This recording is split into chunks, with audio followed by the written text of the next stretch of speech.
I mean, I think it's also just fascinating. You can see I just could go on and on. And not everybody is so fascinated. I understand that, but these are just great issues to think about. When people have the leisure to do it, when people have been wealthy, this is the sort of thing they like to do because it's interesting. They didn't do a lot of the other things that you could do. Anyway, so that's basically the most plausible thing I can say about the value of philosophy. And the safest thing is that it gets rid of a lot of bad things.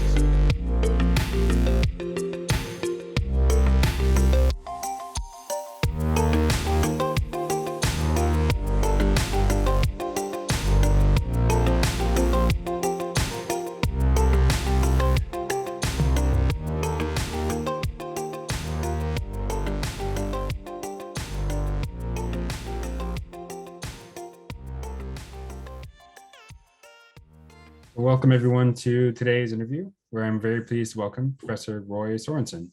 He is Professor of Philosophy at the University of Texas at Austin, as well as a Professorial Fellow at St. Andrews University in Scotland. His work has covered a wide range of topics in epistemology, metaphysics, philosophy of language, ethics, decision theory, some other things.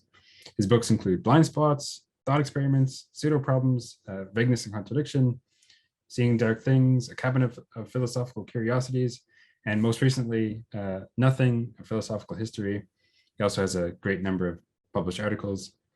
Feel free to add anything, but with that, welcome and thanks so much for being here, Professor Sorensen. Well, I'm glad to be talking. I'm Awesome. right now I'm in St. Andrews, and and indeed, what I was talking, there's a golf museum here. And some of the stuff is relevant to some of the nothing business because they're trying to establish their priority in the invention of golf. Turns out many people in other lands have had games in which you knock a ball around with a stick, And so what makes Scotland, St. Andrews, the birthplace of golf? Well, it has what was missing elsewhere. What was missing? The hole. So that was like their invention, it's the whole, according to them, that gives them priority in the invention of golf. Yeah, that's interesting. I mean, I haven't had a chance to read the book, but I did still want to ask a couple of things about it because, this was published last year, I think. And so you're kind of giving an overview of kind of some of the history of thought about nothing, philosophical and otherwise, and some of more current thought on that as well. So I don't know, maybe a brief overview of what you're exploring. Yeah, so actually holes were important in the my initial interest. I'm generally a pretty humble guy, I like to start small. And so to think about nothingness seemed rather grand. But I was pretty comfortable with discussing holes. I had a friend, Achille Varsi, and another one, Roberto Casati, and they wrote a whole book on holes. And they got me interested in it. And then I became interested in holes in the light, shadows. And then I went to, I got bigger and bigger as I went along. And then, and now I got the whole thing, like nothingness, the whole nothingness. So I started small, but now I'm up, talking with the big shots. Yeah, I mean, presumably there's a difference between holes and absences and like actual nothingness or whatever, right? Nothing is a pretty tricky word, and so I generally do talk about absences, and then you have to kind of understand nothingness a bit in context when people are talking about it. We do seem to have a kind of grasp of absolute nothingness. So when people are thinking about how many things there are, they think, well, there could be one less than the number of things. So, you can take the world and then minus this glass of water, right? And then you start subtracting other things. The world as it is minus this penny, and then you keep on going. And the idea is that there really isn't anything to stop you from coming up with a world in which there aren't any things. That seems to be a possible world. And then once you have had that thought, and that doesn't seem to be, that's the thought that requires a lot of background that we don't realize how fancy it is. But once you have that thought, then you ask the big question, the one question that Martin Heidegger said was the most fundamental question of metaphysics, which is, why is there something rather than nothing? Why are we in a possible world where there are some objects rather than in a possible world where there are none? Right? That is a kind of a nothingness. And it does seem to be a very difficult question to answer because, the empty world has a lot going for it. Like, it's very simple, So of all the possible worlds there could be, the one that's least complicated, it looks like, the empty world. And so it's a bit surprising to look around and, my gosh, there's a penny, there's a glass of water, and you feel kind of people. So Wittgenstein was very impressed by this. He's just had a pretty strong emotional reaction. Many people do. It's staggering. Why, and they're also impressed because they don't seem to have any resources to answer the question. If you say, why is there something rather than nothing, the normal way you explain something is you find some other stuff that could be taken for granted, and then you can go on and explain the thing that was interesting you. So if you wonder whether there is water on the moon, you can start a little story why that it exists, and then because you have a lot going for you in the background. You got the moon, you got a lot of things that can go and compose water and so forth. Doesn't seem you have this prospect in this question, why is there something rather than nothing? And it seems like a natural starting point. Yeah, there's a bunch of great things that I wanted to touch on. It sounded like at the beginning you were saying, given a sort of subtraction argument or something like that for the metaphysical possibility of nothingness, or that there was nothing. I did want, there's a difference, it seems to me, between using nothingness as like a noun phrase and then a quantifier phrase. So the second, it sounds like what's going on here is that we're just saying there's, it's not the case that there's anything, or there's zero things or something like that.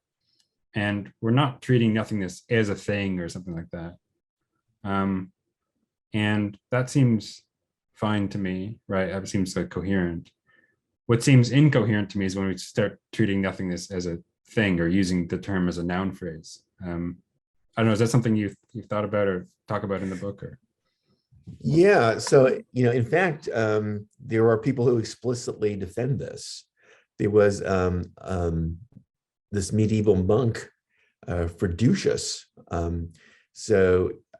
He was, I think he started out, in Great Britain, and then they were very worried about all these Vikings coming down and making things unpleasant.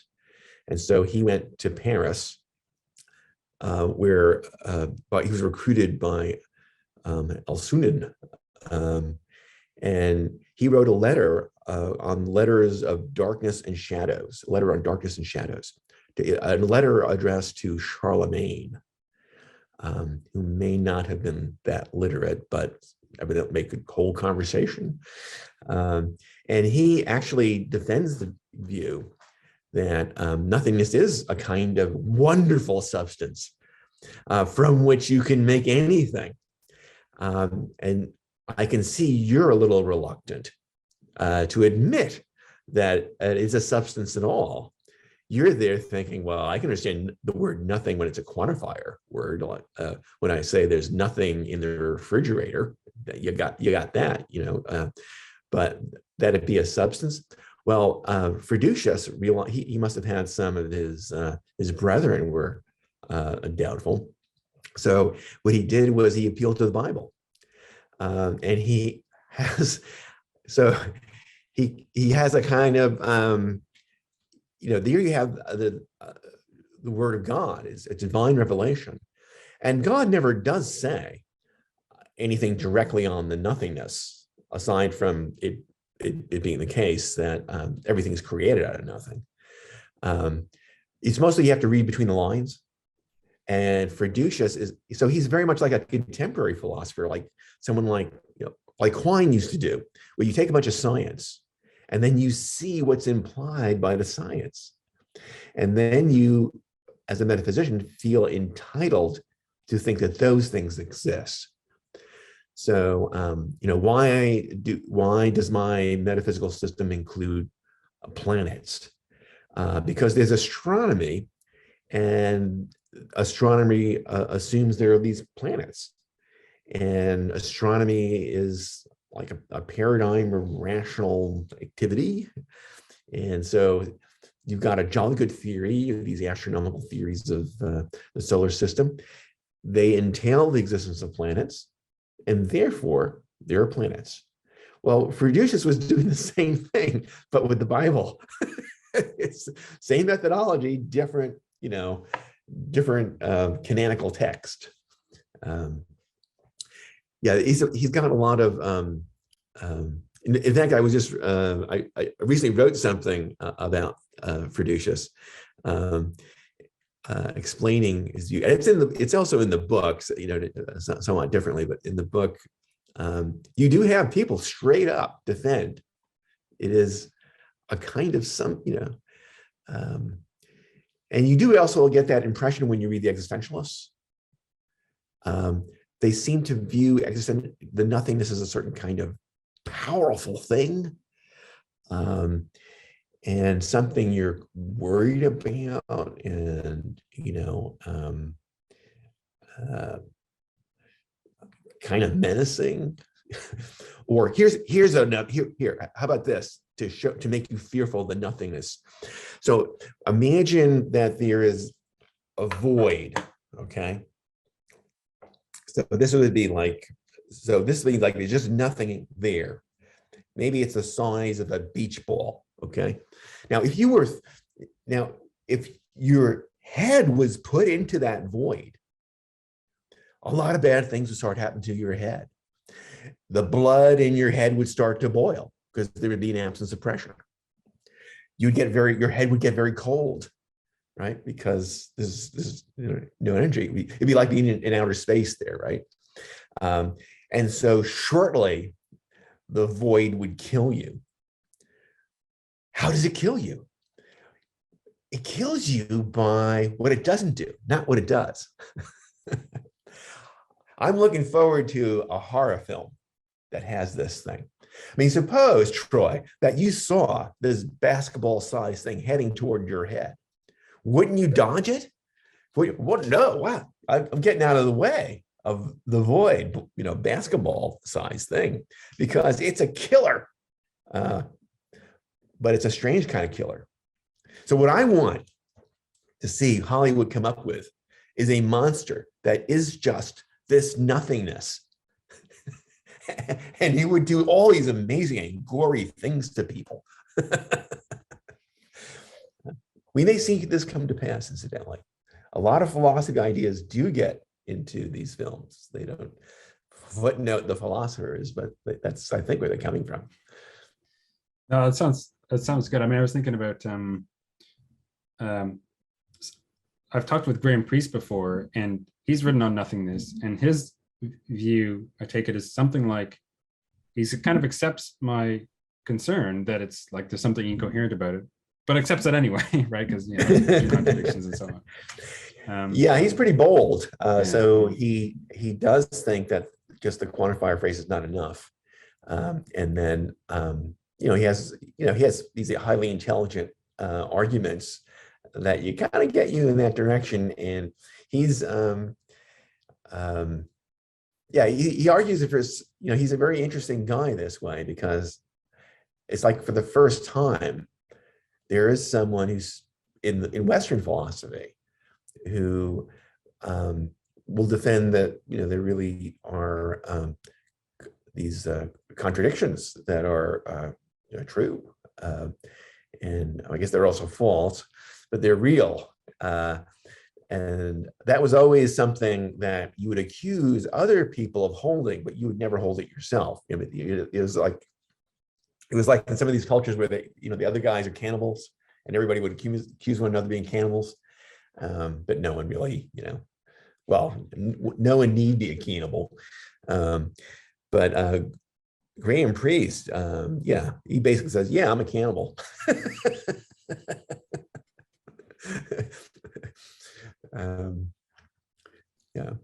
Because he has this whole thing about how, like, you can use it in a noun phrase, you can talk about it, you can predicate of it, and that seems to be enough for it to exist, and so you can have nothingness. So I mean, he makes he has an amazingly cogent argument that he doesn't, there's no appeal. So I don't think I made much headway when I was doing my biblical argument, because many people, even if they are sympathetic to the Bible, they're not sympathetic in that way to the Bible, where they just think of this as a good way of figuring out your what's in the universe. So, for example, when people look, when pious people read the King James Bible, there are allusions, to unicorns and all this kind of King Arthurish kind of stuff that's in there, because the people back then thought there really were these things, and they were translating from the Aramaic, and it was kind of vague in the Aramaic. What kind of animal is this? And so they injected quite a bit of that stuff in there, but that was, now viewed as like overly interpreted. And so the more recent versions of the Bible, out went the unicorns. They're gone. They were in there repeatedly, incidentally. I was very interested in this. All kinds of, the sort of things you saw in the medieval tapestries thing. They were thinking some of those were there. I could. Sorry, I don't forget one down to think more on that, but I was just going to say on the kind of biblical argument, I can see the idea. It's kind of like we have this. I can talk about it as a sort of theory that we accept or think is true, and look, the nothingness is indispensable to that theory or something like that. Something that's entailed to exist on the theory, so or at least be possible on the theory, and so we can affirm. If we're going to accept this theory, we can accept that exists, or at least it's possible. It was important, incidentally, for the Christians, because that was how they were differentiating themselves from other views. So most people had creation stories in which there's just something a bit more primitive, like water, malleable. You can do sort of a lot of different things with it. Everybody had that kind of theory. And you also see that kind of creation story, incidentally, in the Bible as well. But the one that they lead with is that was the creation out of nothing. And so Christians, they affirmed it. And that's how, so the Christians are really interesting, incidentally, because they affirm so many paradoxical claims. So, in some religions, what you do is you kind of have to do, like, put a tattoo on your head or something, right? But a lot of it, or you have to not eat something, or you have to, but another thing you often have to do with the religion is to say amazing things and defend it. And then the more amazing the thing is, the more you show allegiance to you, because the more painful, when people challenge you, it's more difficult. And the Christians are very bold. So it's, they went for like logically incoherent things it looked like. So the creation out of nothing is one. People thought that just doesn't even make sense. The doctrine of the Trinity, that there are three distinct things that are identical. That's just identity.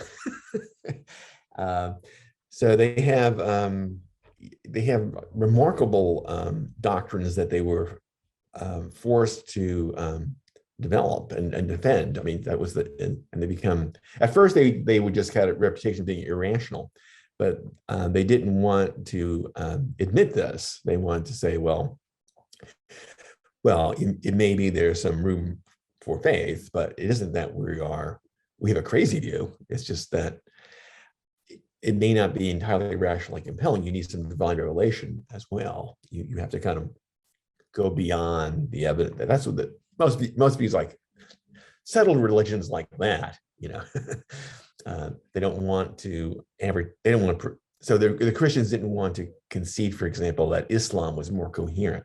Islam has a lot going for it because it's like streamlined, this is just one God. And so some people thought, well, that seems more logical, or less illogical than our, but it was important that you not say that you have to say that no, our view is at least as rational as Islam. Yeah, because you don't have to, well, you have the hypostatic union, you have the Trinity, and maybe some other things. I was just wondering though, for the creation story, I mean, even there, couldn't someone say that creation from nothing or ex nihilo is still meant as a quantifier phrase? It's like someone could think that it's like God had like this nothingness and made that into something or something.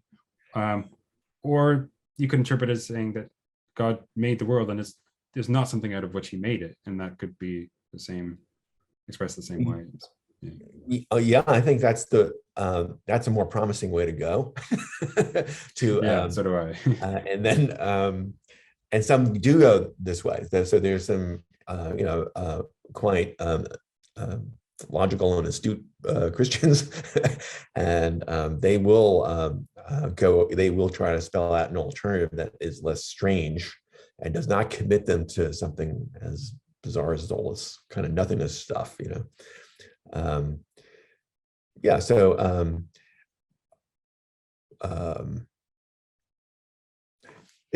there, I mean, one kind of reaction that they did have was they did try to find interpretations like of the Trinity and so forth that wouldn't violate rules of identity. That is very challenging and difficult. They transubstantiation, they were ingenious. They still are ingenious what they come up with, to explain this. So there's a whole realm of Christian philosophy built on resolving these paradoxes. Yeah, for sure. So I wanted to move on to some of the other things, although this will come up. I thought it's somewhat connected. So you had this paper from 2014 called Parsimony for Empty Space. So I guess it's somewhat related. And in there, you're looking at,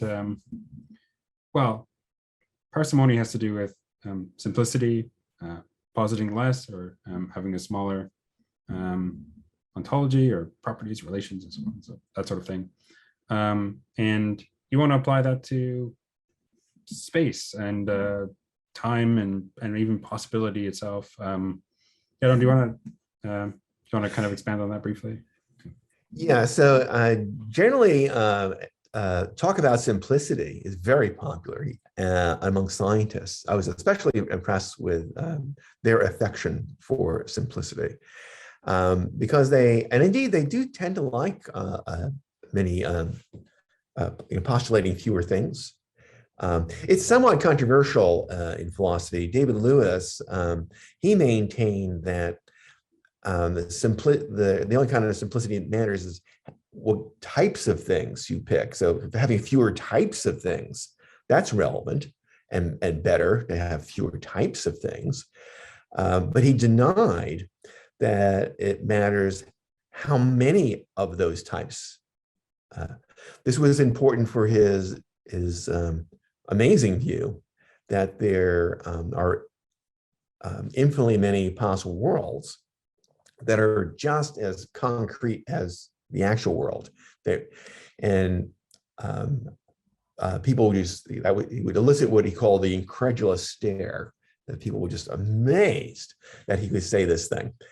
And his argument was that, look, there's at least one possible world, the actual world. Welcome to it, right? You got to admit there's an actual world. So, so an actual world, so a possible world is just a world in which every detail is filled in. So it's a complete story of how things can be. So the actual world is a possible world. Well, now you're committed to possible worlds. And so there's no extra cost in thinking there are infinitely many of them. That was his argument. I don't think most philosophers went along with this. They started to think, well, you know, it seems that the numbers do matter. They also thought, well, maybe you could have, they would try to find scientific theories where it matters. So a scientific theory, maybe we have fewer electrons, might be better. It does seem kind of bad if you have two theories that like if it didn't matter, then why can't you just add an extra electron? You know, I get a good theory and I can do it with, one number. Then I say, well, I like electrons, so I'll have an extra one, kind of a gratuitous electron. Well, I don't think scientists would like that. You can't just add it into extra things. So it does. Anyway, so the scientists themselves are fairly, consistent about it and enthusiastic about simplicity. They like, Occam's razor, and but I've noticed that they didn't seem to be as parsimonious about space and time. So Darwin, for instance, thinks that he's entitled to assume as much time as he wishes. Also, the geology at the time, they were the first ones to do this. You could explain how rock formations and canyons and so on through divine actions, catastrophes, Noah's flood and stuff like that. But Lyell said it's better to explain it through processes that are already familiar to us now, with the assumption they've been operating for a very long time. And that's how you get your Grand Canyon. You just have a stream, keep on rolling there, that stream, and eventually you get a Grand Canyon. And then it was that inspired Darwin to make the same claim for organisms. So, when he would look at his body in a mirror, he was thinking of it kind of the way you would think of a mountain. So he was thinking about a whole history of these organisms going back and trying to understand it. And he was a piece of nature, this sort of, and there's a kind of antiquity, and for his theory to work, you would need an enormous amount of time, more time than is suggested by the Genesis genealogies of who begat who. And that's why it was controversial. Was one of the reasons there was a kind of conflict, and the other was like there was an awful lot of continuity between human beings and other animals, and that was more alarming because it seems to suggest there was nothing special about the people. So when someone dies, you do sort of wonder, well, where did they go? But you don't ask the same question about a squirrel. So you see a squirrel flattened out in the road, where did it go? You don't have, you're satisfied. Well, it's just dead. Bing, that's it. People don't want to. They find that as a story that they shrink from for human beings. Oh, they're just dead. That's boom. It's the end. They understand that alternative, but they it's pretty demoralizing. So yes, many of them believe that's what's going on. When you're dead, you're dead, right? Bill Light can tell the story, incidentally. He had one of his wives, he went through several, I think. One of his wives worked in a daycare. I think she's actually like a medical person. She sort of had to do this anyway, she was working in daycare. And there was a little girl, and she was very sad. And she was sad because her kitten had died. And so Lincoln's wife said, well, some people think that there's a cat heaven. And then maybe your little kitten is in cat heaven, And the little girl, all the tears, and she just looks up and says, bullshit, you dead. Anyway, so so Darwin was seeming to give you that kind of feel through the whole thing. Dead, not different from things. And so that's part of it was hard. He seemed to require an enormous amount of time. And what I was so interested in was that he and the geologists felt they could take as much time as they wanted. It was an endless resource. And I wonder, well, why did they think that, given that they like parsimony? And then my impression is that astronomers did the same thing for space. They do the same thing for space. So G.E. Moore, the common sense philosopher, admits that common sense is mistaken about the distance to the stars and so forth. It gets the scale wrong. So he doesn't have the view that common sense is always correct. He admits, in the case of astronomy, common sense gets it wrong. And then one of the themes as you take your astronomy course is that, goodness gracious, it's a very large universe. It's so mind-bogglingly large. It just, you just sort of lose. It's astounding. And what I was impressed by is that the astronomers don't say, well, maybe I'm taking up too much space in my theory. It'd be better. Can I find a smaller, universe that would do the same, explain the same thing? So it seemed inconsistent. And then what seems that it seems that if you're interested in parsimony, it should apply to both space and time. And that's relevant. For instance, you might, so people make fun of the 5-minute hypothesis, the hypothesis that the universe popped into existence 5 minutes ago, complete with fossil records, but say what you will, but it's brief. It's a short universe, explains everything, right? It's and there's less there. So it does seem, but few people think that this is a very good reason to actually prefer the 5-minute hypothesis. There was incidentally someone who tried to, Gauss, was it Philip Gauss? Anyway, it was who tried to reconcile the biblical timeline with Darwin, and well, actually with geology. But he was also interested in going for Darwin as well. He maintained that the world did pop into existence about the time that Genesis says in its begat. So it was like 4004 BC or something like that.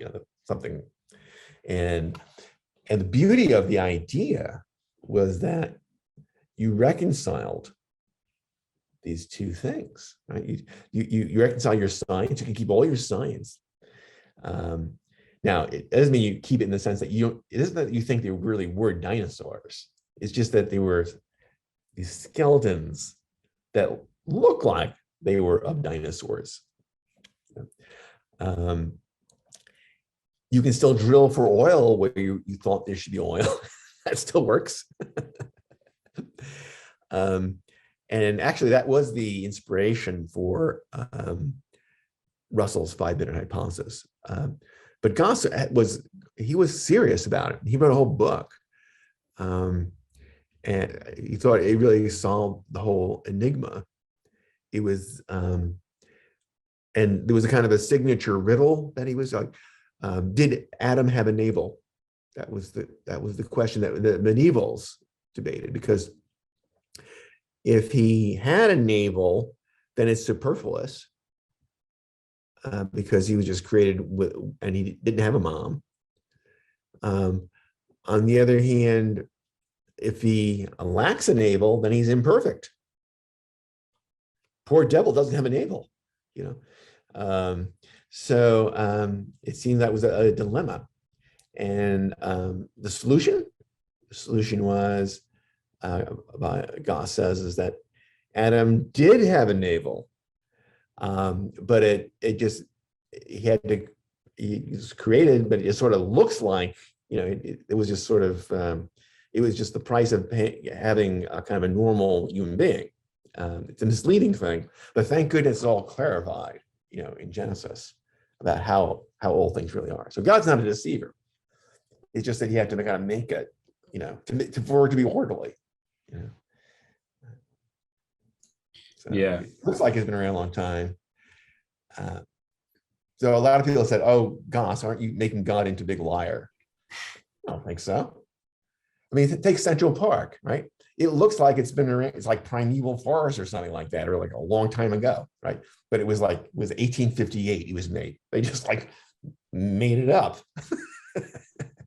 And in order for it to look appropriately like a park and so forth, they had to have a lot of, you know, to make it self-sustaining, well, the vegetation, they had to do things that would create the impression that it's been around for a long time. But that wasn't the purpose of it. It's a public record that it's 1858. Well, you know, I think that's the spirit that Goss had. Anyway, so if you really did wind up thinking that parsimony matters for time, you know, Mr. Goss is in better shape than we thought, as is the 5-minute hypothesis. Yeah. I mean, although even he talked about, well, does that make God out to be a liar? Well, I mean, there's no dinosaurs, and many of the stars that we think we see don't exist. So, I mean, is that maybe misleading at least? I'm not sure. Well, it's misleading, and that's why it's so important. It's okay to do stuff that's misleading. So if I go walk your dog, people will think, "Oh, Sorensen owns a dog. I don't own a dog." And so I'm misleading people by saying, you know, but that doesn't make me a liar. Right. I should, you know, when asked, I should, you know, "Oh, it is not my dog. It is Troy's dog." You know, don't make the Troy Roy confusion here. You know. So I mean, Goss people made great fun of him. I thought cruelly, because actually, you look at the advantages of his theory, they seem considerable. And I'm just adding another advantage that wasn't emphasized. It's the parsimony of it. You get to have your cake and eat it too. You know, you get to have your religion and your science. Yeah. Yeah. I mean, one worry is that, you suggested that it's like maybe explanatorily on a par, or, you know, otherwise as good of a theory as another one. But I mean, it depends on what someone wants out of a theory explanation in terms of an explanation, because you're not going to have you think if you have this, you know, it wasn't created 5 minutes ago or 6,000 years ago, then you have further explanations for how all these things developed and so on. Whereas on the other brief time hypothesis, it's just, it was created that way, and that's kind of where explanation ends or something like that. So maybe it doesn't do as well in terms of explanation, or I don't know. Yeah, I think most philosophers say, no, it's not doing as well, because one of the things that's doing very badly at is preserving our beliefs about dinosaurs and so forth. It's too revisionary. And so the people who are doing their cost-benefit analysis of like what makes for a good theory, that's an important one. You may also have it seems kind of abrupt. You just have a thing start. But it's actually hard to avoid that, you know, if you have any kind of, you know, creation story, it is what about the Big Bang? It's well, that's kind of odd now. That one's a kind of that's a very it's a tricky one to interpret because you press them. What do you mean it was an explosion? Well, not literally an explosion. It's more like a limit. uh, so, so there's a lot of difficult thinking about it. It's the big, if you think of it, there's like the universe has a start, you instantly have problems. The Big Bang has that problem. And there you have a lot of scientific gravitas essentially saying, don't ask that question. You're a bad person, you're a foolish person for asking that question. And they try to smother the question. They have fancy, about, it's a limit on things and stuff like that. But I think that's basically is a pretty good thing to press. So the idea is like they're all bad this way. That would be they're all the ones that have, aside from the ones that the Big Bang displays. So the Big Bang did displace the steady state hypothesis. Now that's a beauty too, because there's no beginning. You just have things sort of always been like this, sort of, and then it just goes back and there's no beginning. And now you still say, well, wait a minute, doesn't that mean that there's going to be like doesn't fit the conservation of energy? For example, got to keep going. Yeah, it's going to be a lot of. It's a giant perpetual motion machine. That's what you got. And the promoters of the theory admit that there's some, but they say, well, it's not too much extra matter that you'll have to keep pouring into with this little system as you go along. Anyway, I have a lot of, like the steady state hypothesis. I like. I think it's got a lot of going for it. Aristotle appears to have just assumed this, that there's always been elephants. So he has a question of, which came first, the chicken or the egg? Chickens, eggs, all the way down, right? So there's no first chicken. And one of the disadvantages of the evolutionary theory is that puts that question back on. Now you can ask, which came first, the chicken or the egg? Pretty tough, Anyway,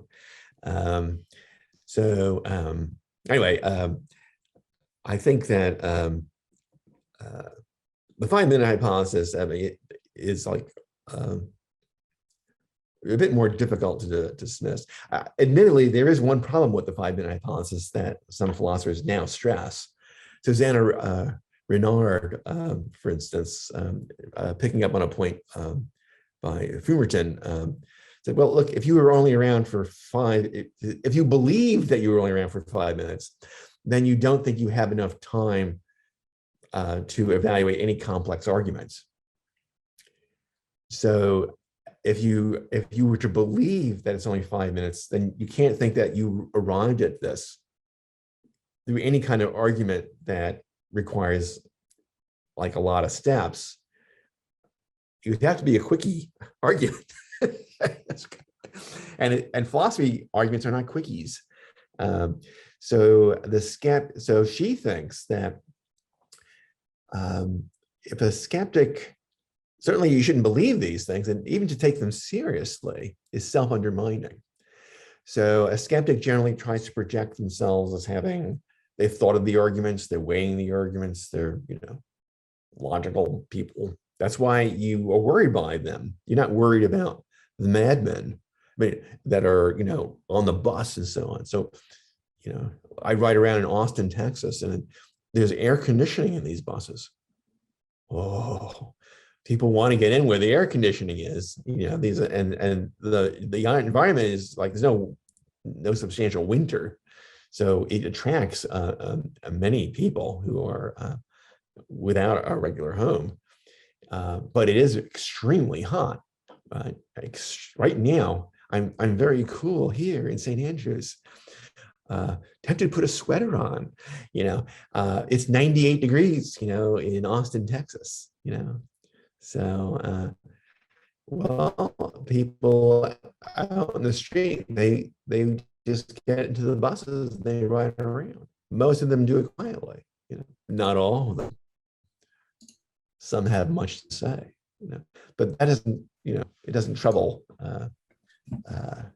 the things that are said on the bus, the crazy things those things don't bother people. It's the sort of challenges that I hear in the philosophy department. You'll have a skeptic, and they seem very reasonable. That's what's so disturbing about them. Anyway, Susanna Renard is picking up on an interesting point. It looks like the skeptic is committed to saying that the preconditions of logical thinking are met, which means that it can't really be the case that they're just 5 minutes old. It can't be like a 5 minute old brain in a vat, for example. They can't be a Boltzmann brain. So the physicist Boltzmann was through a lot of thermodynamic kind of reasons. He believed that there really were atoms, and through this chain, he's led to the hypothesis that your experiences are best explained. Just you do it minimally, right? You don't need the whole solar system to explain the fact that you're having experiences right now. It just needs to have just as your brain, being around for a little bit. And that's a Boltzmann brain. A Boltzmann brain is just something that comes together randomly, and it's briefly around, and it's having these experiences, and that's it. And then it'll think it's been around for a while. And so the question is that is very parsimonious. It explains all your experiences very nicely. So why is it unreasonable to think you're a Boltzmann brain? So Susanna Renard would say, well, look, you can't really think of yourself this way, because you would think of none of your beliefs as being justified. That was that's good. Actually, I've seen this kind of reasoning used in thermodynamics as well, sort of anti-skeptical thing. So someone grants some of the stuff about entropy, and then you should infer statistical mechanics stuff. You should infer that right now is kind of a local thermodynamic minimum, and so the past should get more disordered and the future should get more disordered. But if that's true, then all of our memories and the stuff that we think we observed in order to infer this stuff about physics is false, or at least unreliable. And so that's kind of the past hypothesis. And that's one idea. Boltzmann's interesting is that because he has the idea of the Big Bang. He doesn't have the term Big Bang, but he has this kind of a universe of atoms that kind of getting together. And so he thinks that there must have been a stage in which things were very orderly, and then they've been cooking down since then. Well, that's a kind of Big Bang theory. But unlike present Big Bang theorists, he did think, well, you can ask, well, what happened before that state? And he thought, well, then it was kind of random, and then you have a lot of time. And then what happens is, through chance, you do wind up with a highly ordered state. But then he started wondering, well, how much of that do I really need? Do I really need to have the whole universe like this kind of setup? No, all I need is a smaller portion. It'd be good enough to just have the solar system look like it does. But then you think, oh, well, I don't need all that either. And I could just have, and eventually you reach the Boltzmann brain. So, right. But it's a wonderful chain of reasoning, because it just comes out of physics. Boltzmann had many insulting things to say about philosophy. But as most of these insulters of philosophy, he winds up neck deep in this kind of stuff. Anyway, I have a great fondness for Boltzmann that way. I did want to ask something else about the parsimony, which is that well, you can talk about simplicity in a variety of ways. There's a bunch of different related things that you might mean by that. But two of them that seem relevant here, you might think a theory or commitment is more parsimonious when it commits to less. It doesn't say as much about what the world is like. And there's another which says that there is less, right? Like you could imagine a theory which says there's, I don't know, 3 trees, and it's kind of silent on whether there's any more. And another theory that says that there's exactly 3 trees. And we could talk about these being more parsimonious than other theories, but in different respects. Yeah, see what I'm saying here? Which sense of parsimony do you have in mind mostly in this discussion? I was thinking that you want you don't want to postulate anything more than is necessary to explain, just like Occam's, that you minimize how many things you got. So as part of minimizing your commitments, I mean, you should only affirm what you're committed to is the idea. That is controversial because people think, well, this is a poor basis for claiming things don't exist. So we would like to go. So what happens when they like to appeal to Occam's razor to explain why they want to think that there are 0 leprechauns. And the idea is, well, I can explain everything without any leprechauns. And that's why and so I should then believe there are no leprechauns. Okay, that was, nobody likes leprechauns, but suppose you have other things. Is it the case you think this is a basis to say these things don't exist? It seems like pretty bold. They understand that you won't affirm the thing to exist. So many religious people are sensitive about this. So many of them will think, well, maybe you can explain things without God. Okay.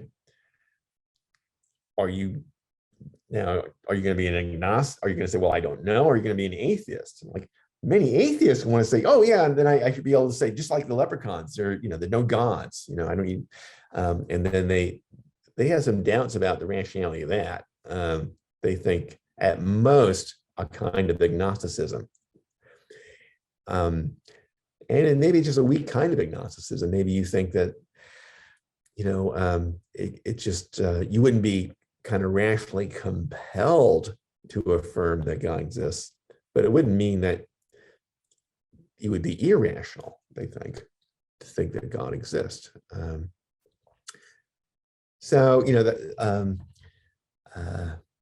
It's a trick, how parsimony is wielded is a kind of a tricky issue, and you're going to get into it. That what can you infer from something being the simpler? Can you start to go on and say these things don't exist? Yeah, I mean, personally, I do feel the pull to be a little bit more conservative here in applying parsimony in this way. Like, I just like, okay, it's true, I want the deposit enough that it's going to have a good theory, and then not posit more, if that's the best, like if my evidence or data doesn't call for positing more, then I'm kind of glossing over some of the details, how we might think about that, then I'm not going to posit it. But could be other things, unless I have some other reason to deny them, apart from just I don't need to affirm them, then I guess I could just remain silent on that. That seems a fine enough position to me. Yeah, you could, but you seem much more, I think you may be much more opinionated. This is the problem. Like, you don't think there are ghosts, and you don't think that there's unicorns, and you don't think boy, Troy is loaded with claims about what doesn't exist, right? And what Troy is often saying, well, there's no evidence for these things, right? And so that's what you're tempted to say, but boy, you are pretty opinionated about all these things that don't exist. You're not really open-minded about the unicorn. It's not really open-minded about, a lot of these other things. So why, though? That's the interesting thing. Our opinions seem to outrun our opinions about what doesn't exist seem to outrun the evidence. And that's why we're tempted to say, oh, I still have this methodological basis for it. And that gets us back into the controversial application of parsimony. Yeah. I mean, many people think that if you want to say something does not exist, you have to have evidence that it does not exist. It can't be merely an absence of evidence of it existing.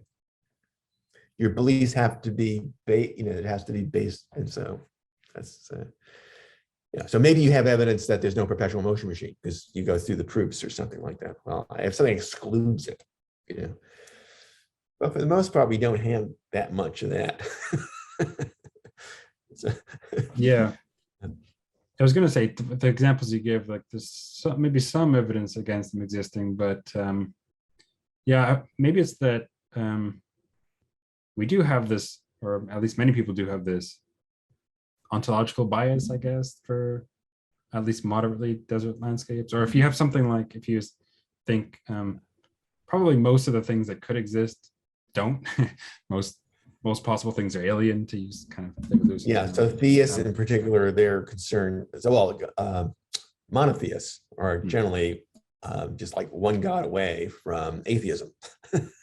So they are denying a lot of gods.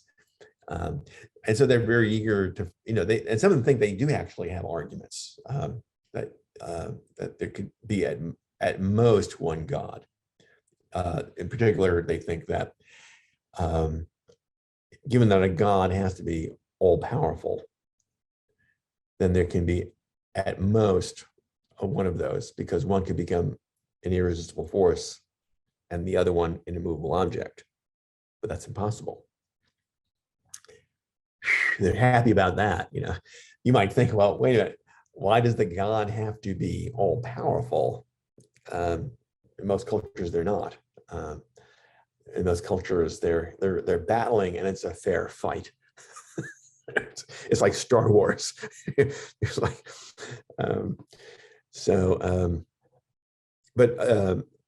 yeah. So the monotheists are actually pretty big on denying things. Augustine, for instance, is quite keen to deny astrology. Many cultures, and I think this is, there's a kind of competition between religion and astrology. And Augustine takes that seriously, and so he spends a lot of time trying to knock out he has interesting arguments as well. They're good arguments, I think. He brings up examples of people born at the same time and have very, very different outcomes, so their astrological signs have to be the same. So it can't be that astrology is doing a very good job, anyway. Yeah, so it's I think everybody wants to be claiming a whole lot of things do not exist. And they don't. They have some evidence that actually excludes this stuff, but not that much. And so that's why they then drift back to saying, well, there's no positive evidence for it, so therefore I get to say it doesn't exist. Yeah, that's interesting. I thought of something kind of relevant to this, but also we were talking about at the beginning and why there's something rather than nothing. So I remember this paper by Peter van Inwagen, where he kind of says something like, look, there's at most one way for there to be nothing, but so many ways, perhaps infinitely many ways for there to be something. So just, probability wise, it's more likely that the actual would be one of those rather than the one there's nothing. In fact, it's like measure zero that it would be. Yeah. But I was thinking, like, my immediate response, like intuitive response when reading that, is like, well, wait a minute, if this is right, couldn't we extend it even further? There's maybe many more ways for there to be a huge universe and a lot of things than there are to be a smaller universe with relatively fewer things. And so we should think that the actual world is more likely to be one that's just filled with all sorts of things. Like it's just a gigantic universe. And I don't know, is that an actual consequence of that argument? Yeah, I mean, it would certainly be unwelcome to von Inwagen, who does like a Right. tidy Yeah. world. He doesn't really think that the world is big enough to accommodate glasses of water. He Right. thinks that it's only atoms And and organisms. and organisms. That's it. Yeah. So, um, he doesn't begrudge us having a convenient fiction, saying that there are atoms that are arranged, glass-wise and water-wise. That's okay. They think that there are any material objects aside from the atoms. It's a very tight. I mean, he's a Christian too, incidentally. So God is not. God's okay. I guess he's maybe on the. I don't know. Anyway, so he wants to make sure that God's. I don't know his exact views on this, but so anyway, he thinks yeah, maybe there could be other things. It could be like abstract objects or something, I guess. All right. Well, anyway, oh yeah, he thinks they're creatures of fiction. That's the other thing that's remarkable. So he thinks that Sherlock Holmes exists, and he's just a peculiar entity. That instead of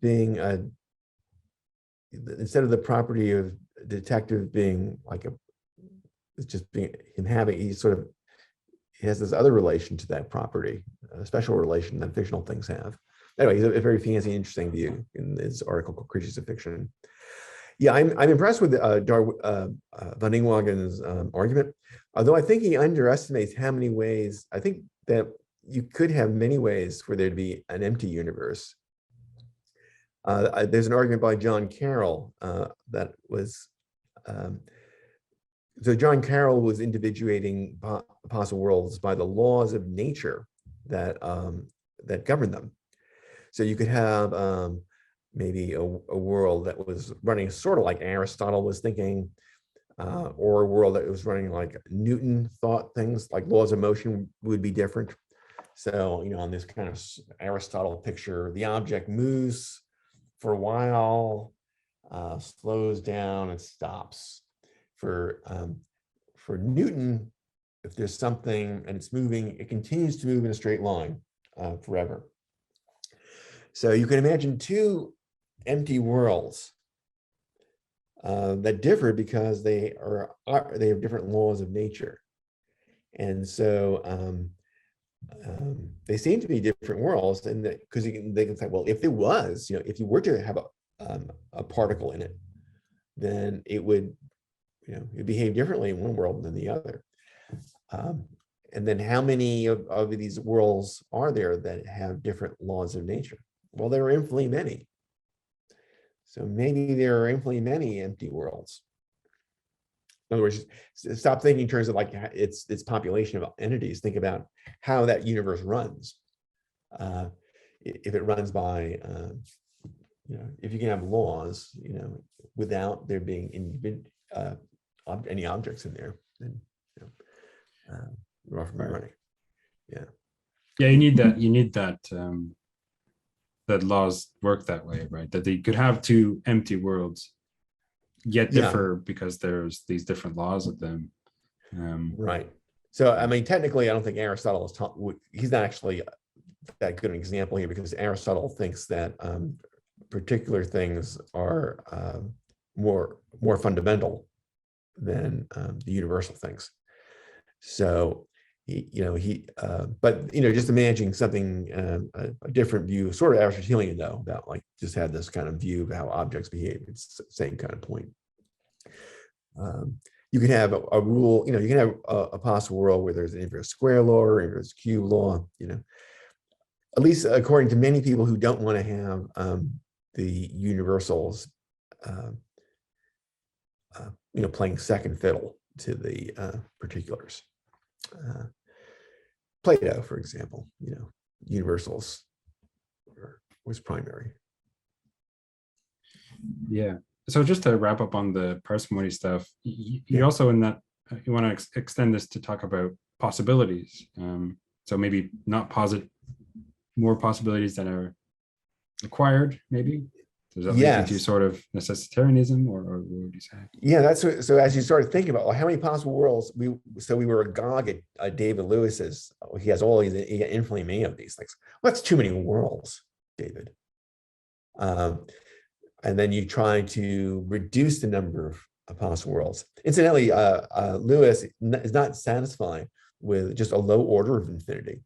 He wants, so there's a low order of infinity which equals the natural numbers. It's got to be, it's going to be at least the real numbers, it's got to, and it keeps on going enormously there's a lot of possible worlds. So you think, well, I don't need so many of those. We should have, it better to have fewer of them. Well, then you keep on going. So and then you can start seeing why the Stoics were attracted to say there's exactly one possible world, the actual world. And they maintain that, they use that against people's emotions. People get upset. They find out that they're going to die a young man or something like that. Oh boy, they get upset by that. And the Stoics said, well, don't get upset. You couldn't possibly, there's only one possible world, the actual world, and you couldn't have lived longer. So you could have, or people who, like a lot of technological people, sort of, my wife is kind of technological, and she, oh boy, she wish she was around, a century from now with better technology. But the Stoics said, no, she had to be born exactly when she was born, you see. You couldn't have started any earlier, you just couldn't have, you're completely a child of your times, essentially. Everything's fixed. And so emotions such as, regret, for instance, don't make any sense for the Stoic because it couldn't have been any different than it actually was. Really, almost all your emotions involve counterfactual claims, and that seems to imply that there are alternative possible worlds. When you're relieved that you weren't hit by a bus, right? So I was bicycling around and just get a little too close to the bus. Oh, I'm glad it didn't hit me. Well, I'm thinking of this possible world in which Sorensen gets hit. That's but then the Stoics say, there's no such world. So your relief is ill-founded. Almost no emotions survive this challenge. The only emotion they talk about is this kind of a gentle joy. I don't even know where they're getting gentle joy from because it seems to me joy is still comparative. Yeah, it's a great emotion killer, that metaphysics. But and then the serious thing is that, like, shouldn't we prefer that? Isn't logical fatalism that the view that there's exactly one possible world? Why think there's anything more than that? The Stoics have an advantage to why there is something rather than nothing. There are no alternative possible worlds. They got it. So parsimony goes a long way. Yeah, I mean, for me, I guess I would think about when we're talking about possibility, like, what are we talking, like, so if someone thinks about possible worlds as or modeled by maximally consistent sets of propositions or whatever, that it's not going to do to say, oh, and there's like one possible world, because what if there are multiple maximally consistent sets of propositions? You're making a claim about what sort of propositions can be consistent with each other, and that sort of thing. So, like, I don't know. I mean, I would want to step back and think about when we use this modal language, what are we committing to? And is it the sort of thing that it makes sense to apply parsimony absent other considerations? Yeah, so it's not as alarming. So in the case of David Lewis, he's thinking that these alternative possible worlds are as concrete, and that seems to be industrial strength metaphysics. But you were giving a more spare view where they're just abstract objects of a certain sort. But that's also kind of interesting. Well, shouldn't we be minimizing those? W.V. Quine, he wanted to minimize. He was reluctant. Initially, he was a nominalist. He thought that everything that exists has a position in space and time. But then, as he was reading his science books, he was seeing that they do have a lot of math in it, and that the math seems to imply there are sets. And so he became, he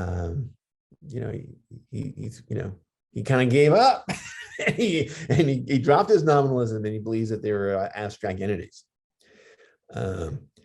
So my dissertation advisor was a nominalist for a while, and oh boy, all the strain he went through trying to do everything with just particular things.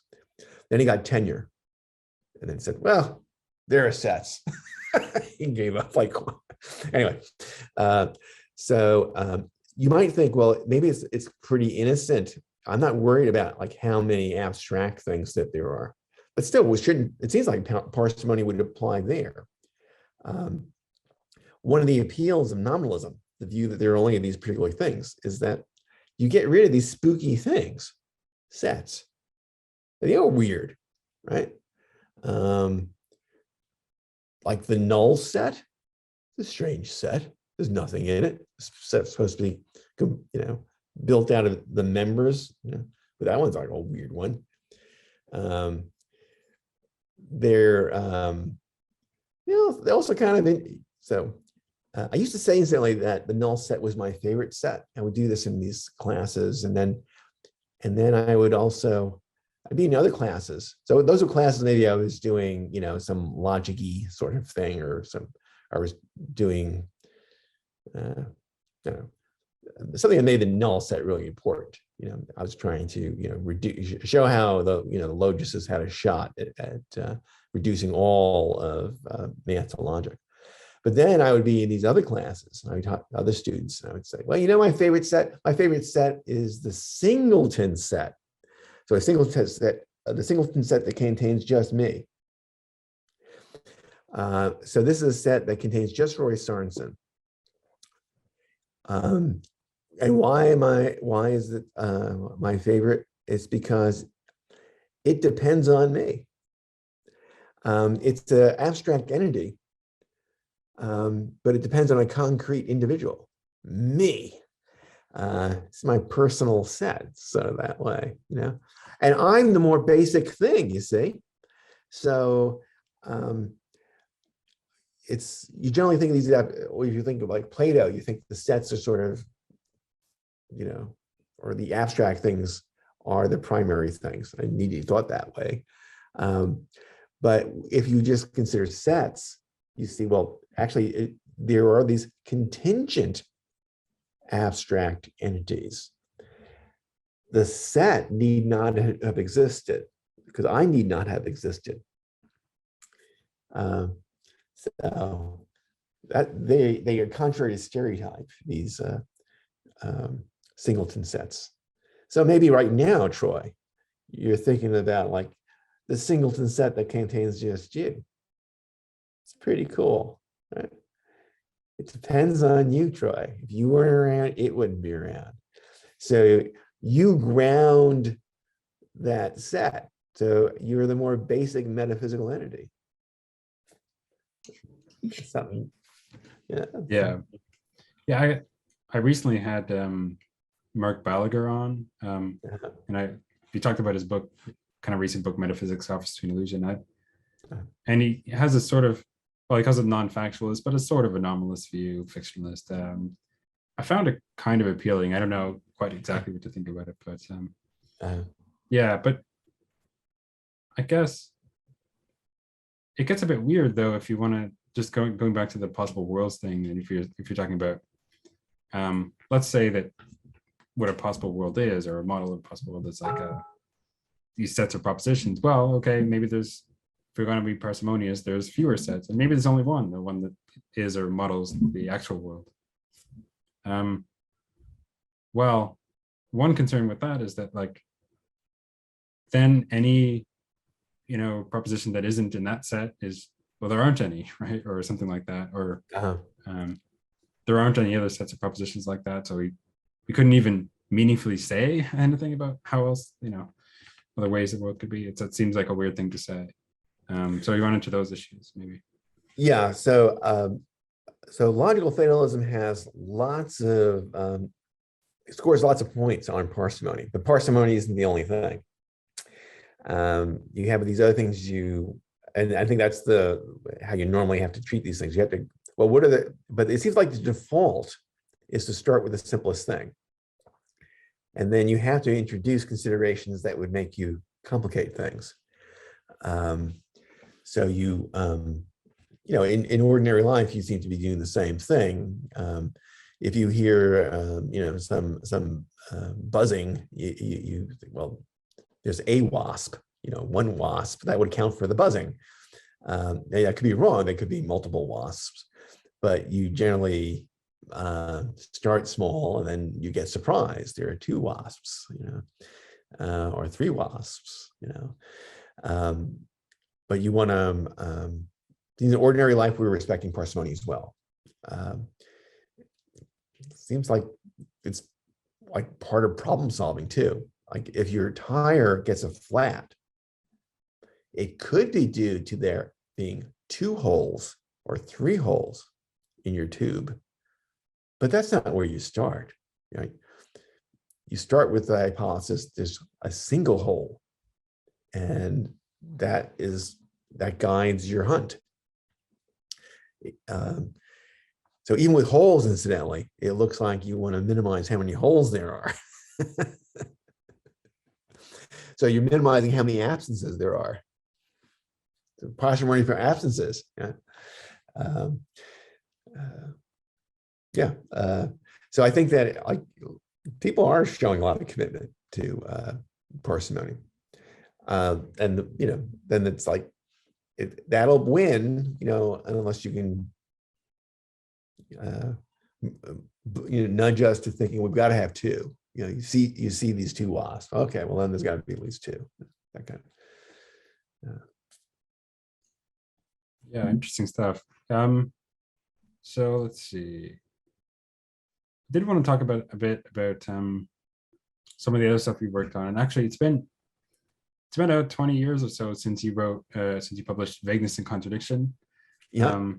And I guess just out the gate, I mean, do you still think a lot about vagueness and that stuff, or how is your thinking on that? Stay the same, or maybe? Well, I still. I'm still pretty stably interested in that view. So I went through two phases. I had a version that was even earlier than that in a book called Blind Spots. And that's where I was introducing this epistemicist view, which is that there is a threshold for vague predicates. It's just that we can't. It's impossible to know it. So if we agree to meet noonish, right? So you can kind of build an argument that, well, 1 minute after noon is noonish, right? It's the base step of the argument. And then you have an induction step. You said, well, if n minutes after noon is noonish, then so is n plus 1 minutes. And therefore 10 o'clock in the evening is noonish. And that's clearly false, right? So that's the Sorites paradox. It's a nice simple one because there's only one dimension to play around with. It's not like baldness, which has like a lot of different things going on. Noonish seems to be just depends on how much time there is, afternoon. It's my favorite suffix ish. You have a precise term and then you add an ish to it, and then you get a vague predicate. So there are many, it's a lot of different theories about what is going wrong with that argument. Everybody realizes something's going wrong. What's the diagnosis? And the epistemicist says, well, there just is a counterexample. There is maybe it's 10 minutes. It could be it, or 11 minutes. It's just that we can't know where the line is. But there's a line. And many people think, well, wait a minute, you're talking about like just an ordinary term, noonish, not like a special term that's been defined by, precise people or something. And you say, no, I meant the ordinary term. And this will apply for all the ordinary vague predicates there are. But then people say, well, look, that's kind of a magical view of language in which these ordinary predicates draw lines that are not drawn by the speakers, because the speakers don't know where the line is. And so many people think that it's a preposterous view. And then and then what the epistemist has to do is to counter this feeling that people have that it's in a kind of appeal to a linguistic miracle. And roughly what I was doing was I was saying, like, it's inevitable that there has to be the sharp line. You don't have to do anything. It's just it follows from classical logic plus a little bit about like how the world is going, that there really are some noonish times, and not all the times are noonish. So classical logic is enough to show it. And so I don't need to go any further. That's just, it was easy. The alternative that that it's not the case, that was bizarre and strange, and would require you to change your logic or radically revise your views about like how many times are noonish or something like that. I'm nice and conservative, the epistemicist, right? That was the view. That Timothy Williamson eventually adopted that view as well, and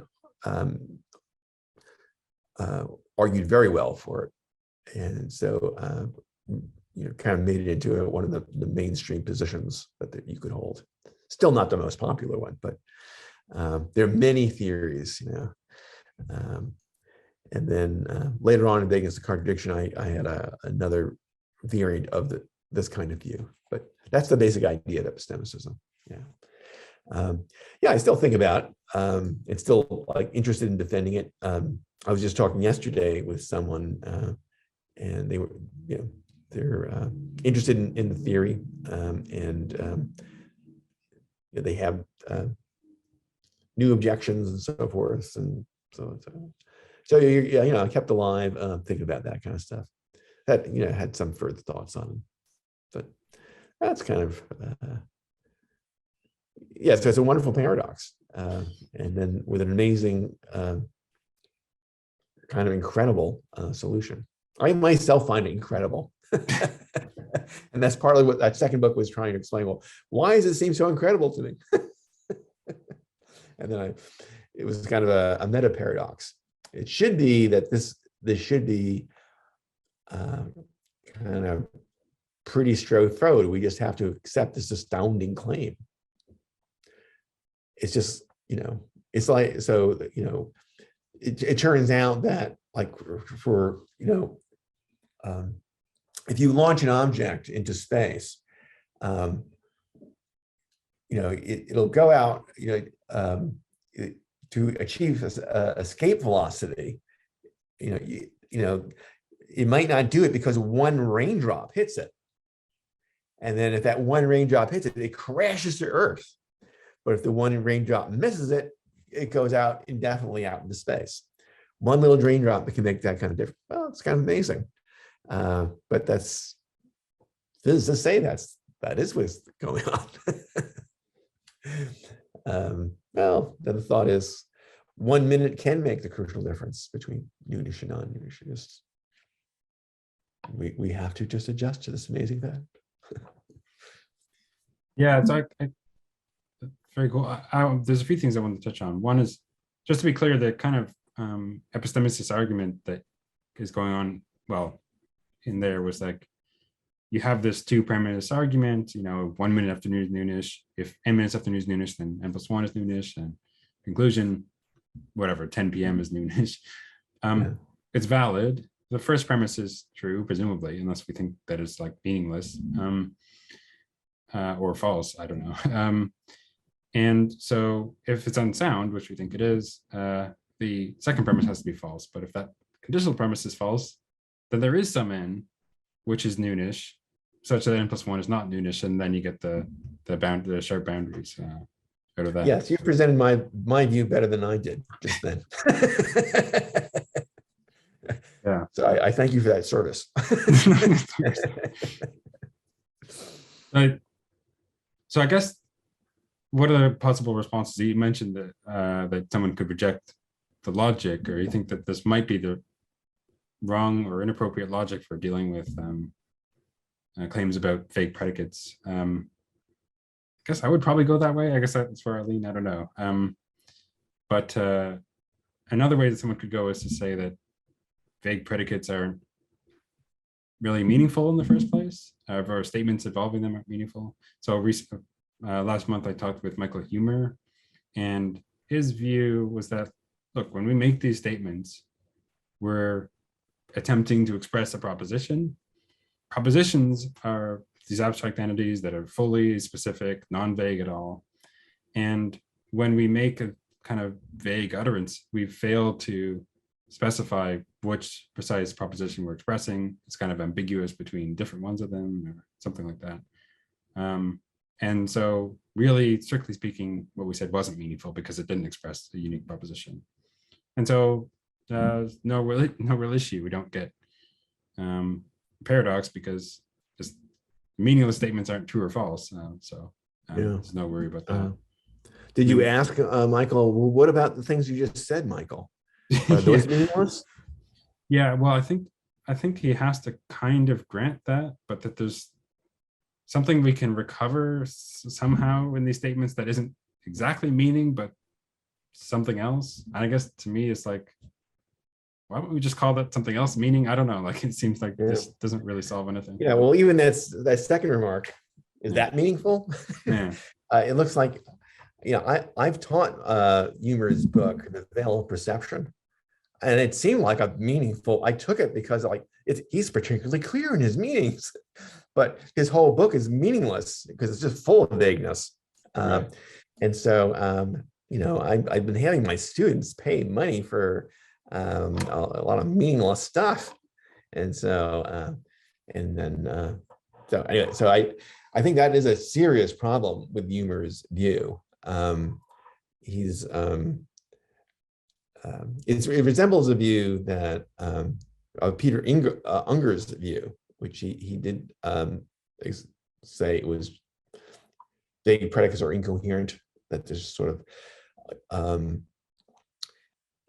he didn't Unger didn't have the same theory about what a proposition was and these things like that kind of stuff, but that kind of view is just it doesn't, logic wouldn't, it's just it's like worse than logic not applying, it's just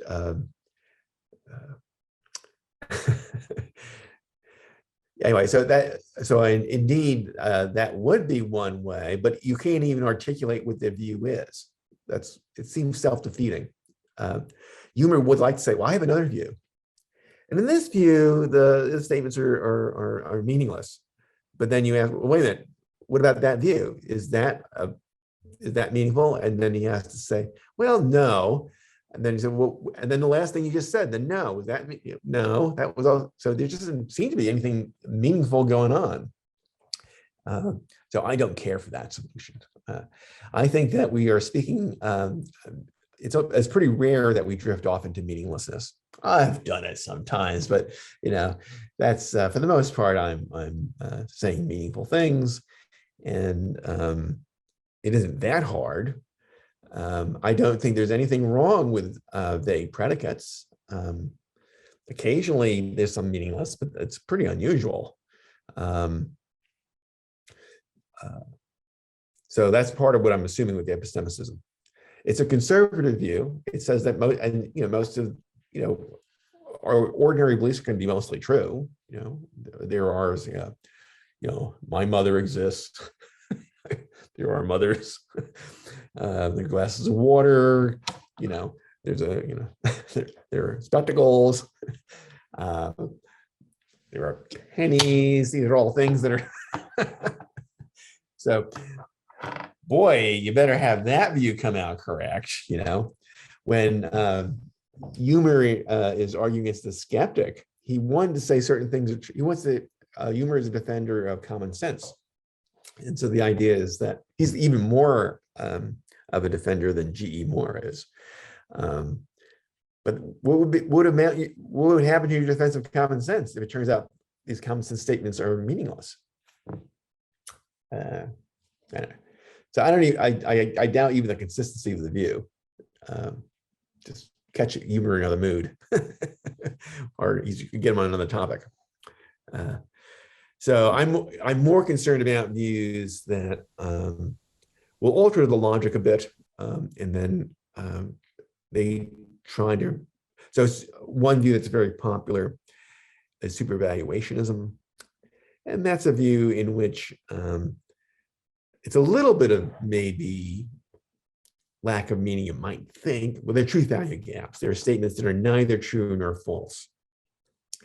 So the basic idea is that a borderline statement. So I'm not quite 6 feet tall. So maybe I'm 5'11". I'm a borderline case of a tall American, not a kind of shoulder shrugging kind of case, right? I'm taller than average, but not all that tall. Am I tall? Okay, so I'm borderline case of tall. So when you say Roy Sorensen is tall, according to valuationism, that's a statement that's neither true nor false. And they have an attractive story. The idea is that tall is not it doesn't fill in all the possible cases. It's a precise term. Is like fills out all the possible situations. But with vague terms, they're only kind of partial. There's only like partial. It's not full meaning, right? So that sounds a little like what we talked about before, but they still want to make sure this, when you apply it to tall people, paradigm case, they're tall people. When you apply it to short people, it's clearly false. But their picture is that meaning is like, we only invest as much meaning as we need for our terms. That's pretty attractive. And so they explain why you can't answer some questions. My favorite is this riddle. If you have a two-headed man and you cut one of his heads off, have you decapitated him? So I get controversy when I ask my students about this. Are you of an opinion on this one, Troy? Have you decapitated? There's that two-headed man, and you don't care for him. You cut one of his heads off. Have you decapitated him? I think, given the way that I think about the term, it's just, I'm inclined to say there's just no fact of the matter. I don't know. It's just the term hasn't been made precise enough to cover that sort of case. Yeah, well, you're being pretty fancy, and yeah. My students are not so fancy at first. Some will say, "Yeah, you cut his head off. That's decapitation." But then others will say, "Well, wait a minute. You got to make the guy headless. He still has a head, so yeah. Yeah, you got more work to do." And then you get another group, incidentally, who you say, "Well, wait a minute. Decapitate means remove the head. So there has to be just one head. If something is so you can't decapitate. Has two heads, you can't decapitate." And I try to get them to debate, and then eventually that kind of builds once they start debating in this way, it kind of builds an appetite for the kind of view you have, where you say, "Well, look, we feel, if you go to different dictionaries, they'll just give you different definitions, but it's not really ambiguous. It's just that nothing's really settled in the usage. We never did have to settle it because we don't have two-headed men. Mammals have one head, and so the question never arose. So with meaning, if it doesn't itch, don't scratch. And so, it's kind of no answer to be had. So we're shrugging our shoulders, but not because we think there's a hidden fact. It's because there is no fact of the matter. And that's a very powerful move, I think, in resolving debates or dissolving them, right? Because you say, well, look, that was a kind of silly debate. There's no way you can discover the answer. So you have stopped the inquiry. And then once you do it for the decapitate case, which was, you start wondering, well, maybe these more serious ones, like puzzles about personal identity. You watch, Star Trek, and you see Kirk go into the teletransporter, and then, he gets disassembled, and then he gets reassembled somewhere, and then you wonder, well, did he make it? You don't seem to ask it in the show. It's only philosophers ask that question, right? And you sort of go along with, things in fictions. Well, but then as you think about it, well, would I like to go through this process? Where would I survive this? Say my wife who wants to live in the future, maybe she can travel from St. Andrews, or they advertise they'll have her travel from St. Andrews back to Austin, Texas. But she has to go to the teletransporter. Right? And they explain, we disassemble you, and then we reassemble. So, and then the difficult scenario for her is, suppose you go down to the airport, and you've done this before, I guess. You think you've been done it before. You step into the machine, and then instead of you just appearing in Austin, Texas, just without any jet lag, you are there's a little bun, something's gone wrong, and then they over the intercom comes the answer, that well, there's been a technical glitch. The assembly part went just fine. We have someone in Austin, Texas, ready to commence your ordinary business, but the disassembly part has malfunctioned. And could you just press the purple button over there to complete the disassembly process? And I think my wife would, I'm not sure I'm going to push that purple button. The voice over the intercom gets more impatient. Well, come now. We can't have two of you running around. There's can only be one. Well, if you want, you can press the pink button, and the individual now in Austin, Texas, disappears. Or we can go back to that purple button. You choose. The only her getting out is, I think she's going to choose the pink button. So that seems to show you that, well, that seems like that's interesting. Is a question about whether you survive this personal identity stuff, and people debate about whether you do it.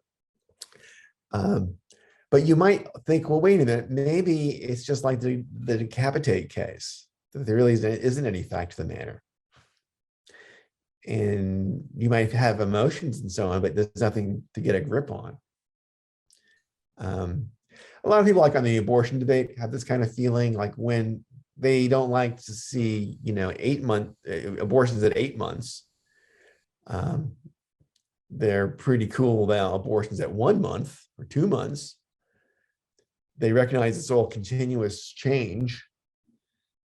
So they want to ban the 8-month abortions. They want to permit the 2-month abortions. And so, so it's something important. At some point, it becomes forbidden on their own view. But they also recognize there's no, line they can draw. It's and I think part of what's an attractive kind of answer to many people is, well, maybe the concept of person is just indeterminate over some areas. And you shouldn't really look for the threshold. There's one to there to be found. And that's the advantage. So the epistemicist says something, similar, but he said, the epistemicist says there is a line, it's just that you can't know where it is. So the epistemicist wants to agree that inquiry should be abandoned on these thresholds. But they don't have, they think not because there's a metaphysical problem, there really is a threshold. It's just that it's an epistemological problem. You can't know. Anyway, I think so once I had worked on the Socrates paradox, that became attractive often to look at philosophical disputes and think that it's just indeterminate. Have you kind of moved more towards that now than epistemicism, or how are you feeling there? Well, I'm okay using the word indeterminate if it just means unknown, but I actually do think it has to be perfect. I don't see any way. I think classical logic just forces you to say these are meaningful and determinate. It's just, you just can't know. It's just ignorance of a special strong sort, unknowability. But that general idea, if you just might indeterminate, this impossible to know. Yeah, I want that quite a bit. I think at many issues people are looking, they're trying to answer things and there's no way to get the answer. They should be shrugging their shoulders. They should be agnostics about it. So almost any question about where do you draw the line questions, you're off to a wrong start. Because the supervaluationist view in some ways is kind of attractive to me, but then you have a couple of problems, at least one being you seem to have to give up classical logic because you have these truth value gaps, and then the other problem being, maybe there's more, that you just have two boundaries now between true, no fact of the matter, and false, right? And how do we account for those? Is it going to be kind of vagueness all the way down? How do we make sense of that? And then and then the stuff about logic. I mean, I don't know. But then you still get, you get to preserve that there's vagueness is kind of a real feature of the language and so on, which there's some motivation for that. So my colleague at Austin, Mark Sainsbury, thinks that is actually the big problem. It just gets worse if you are supervaluationist, because now you have more boundaries than before. At least when it was only between true and false, there's just one boundary. But when you think that there's a truth value gap, then there's true, neither true nor false, and then false. Well, it's another line to draw. And then could it get any worse than that? Yeah, you could adopt a many valued logic, and then you have even more of these boundaries.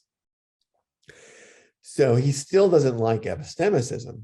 And he thinks that what you need to do instead is to acknowledge that the concepts have no boundaries.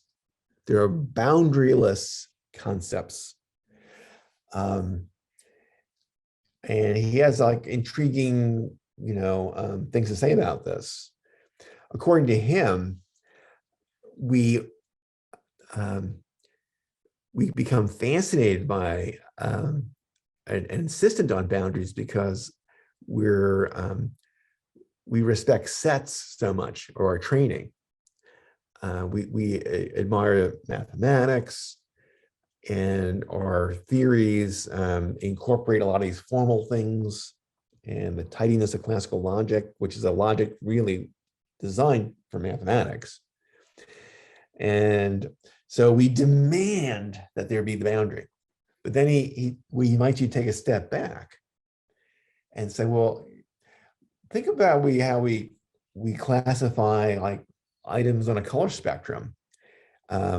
there are some paradigms, and then there's some, paradigm positive cases and paradigm negative cases.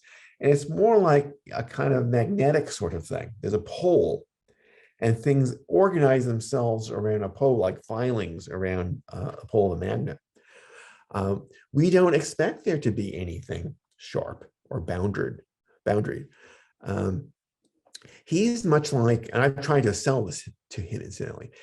I think he's a romantic. I think that so if you look at 19th century science, there was a stretch in which there's a rebellion within science influenced by the literary romantics and the poets who don't think that everything comes sorted in precise categories. They think that logic is distortive, that it imposes boundaries that aren't there. And it was influential, like in different areas.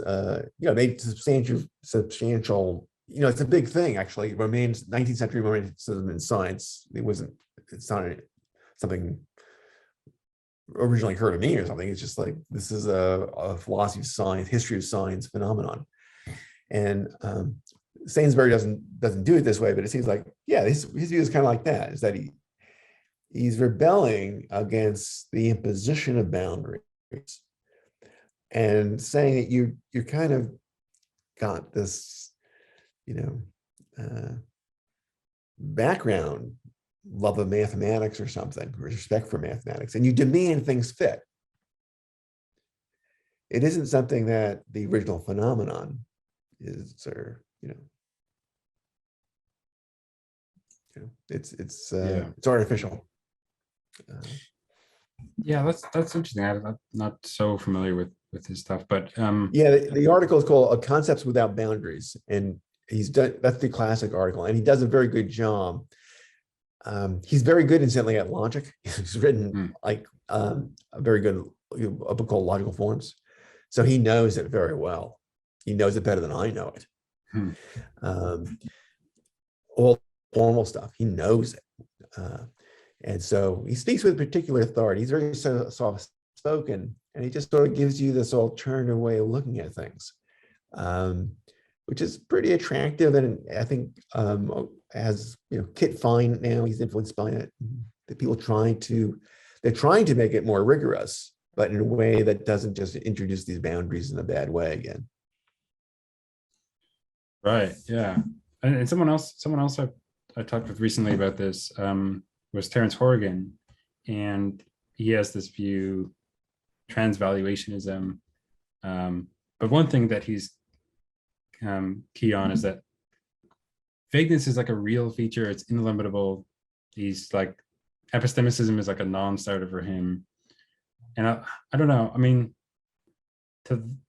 although the rest of his account is a bit complicated, although it's quite interesting, I find that pretty compelling, to be honest. If we're thinking about these predicates and these phrases involving them, is what they apply to or their meaning is going to be fixed by how we're using them. Perhaps maybe what we have in mind is something like that. It's like those facts just don't fix precise boundaries. I mean, it just seems almost undeniable to me. I mean, unless, like, you could say, okay, there's some weirdness in supposing there's sharp boundaries, but on the other side, if we have like a very strong commitment to classical logic and these other things, and so you're going to get strangeness either way, and this is the way we want to go, or something. Maybe that's what you might say, or I don't know. So the way it seems to me is just how it seems to you.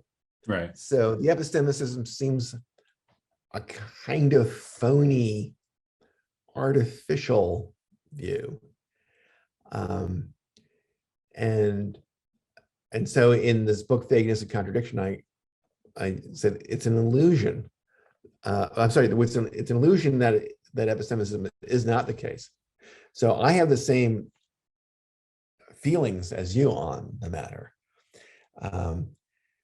But the idea is, simply the views that they're boundaryless concepts. I think they're illusion. That's an illusion.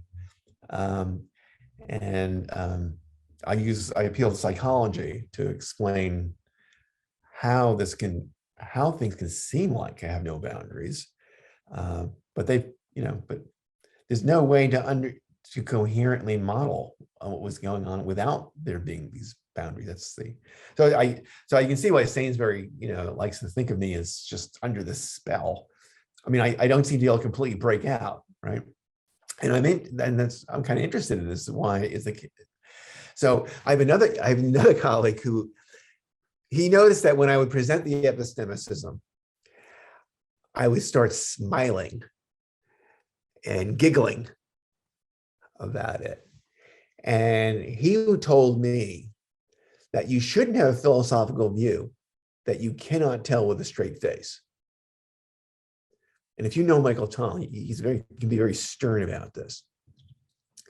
And and I have a reply. I thought about that. I said, well, that can't be the case, because consider the sex lives of insects. It's hilarious. It's hilarious. They have it's so hardball. They got mating plugs, and they've got techniques like letting your head being eaten so that the rest of your body can complete the act. Like the brain.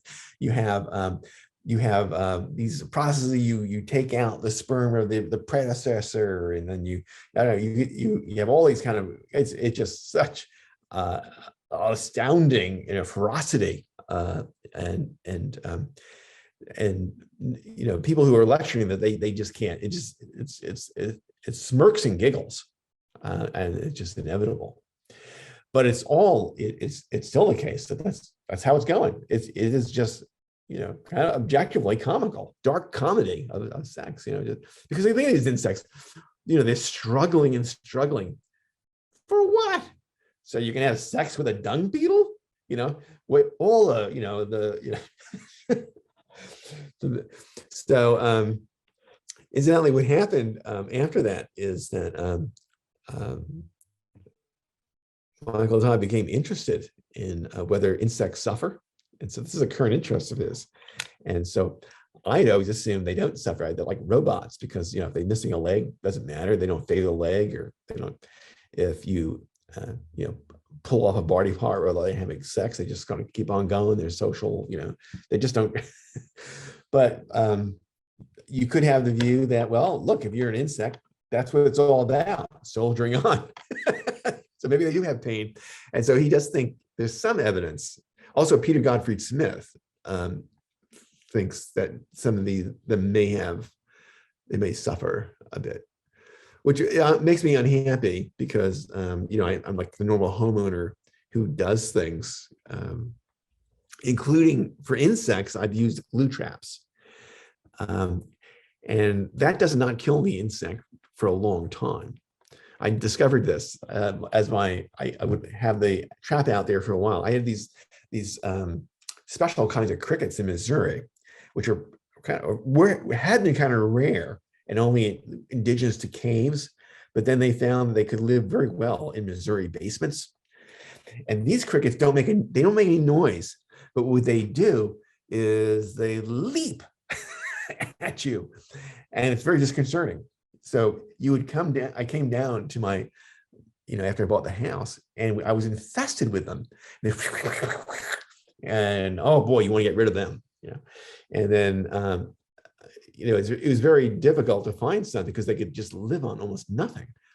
And then I went to Home Depot, glue traps, and they just get stuck there, and they can go on a long time.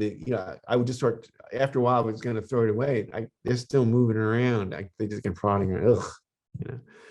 It's pretty bad if they do suffer, because then I made many of them suffer.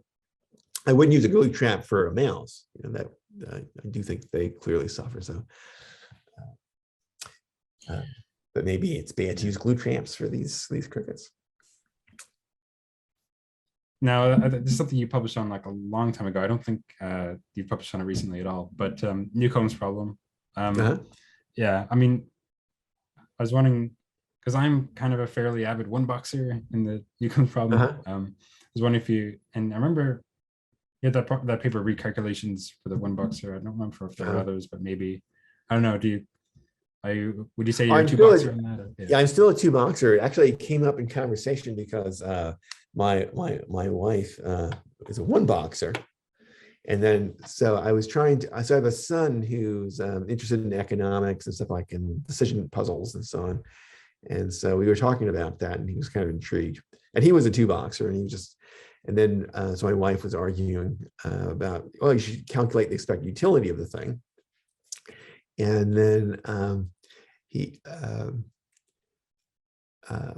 but I don't think she's done as much research as I, because what I did is I gave her this other argument, which is impressive. I think it's called the well-wisher argument.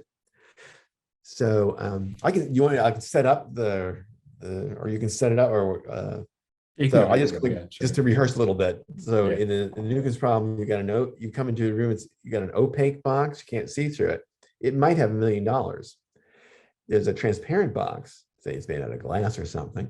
It's definitely got $1,000. And then you're told you're free to take both boxes, or if you want, you can just take just the opaque box alone. But why would you take just the opaque box alone? Well, you explain. There's a predictor who is pretty reliable, maybe 80% to 90% reliable. And if they predicted that you would take just the opaque box, then they put $1 million in there. If they predict you would take both boxes, then they put nothing in there.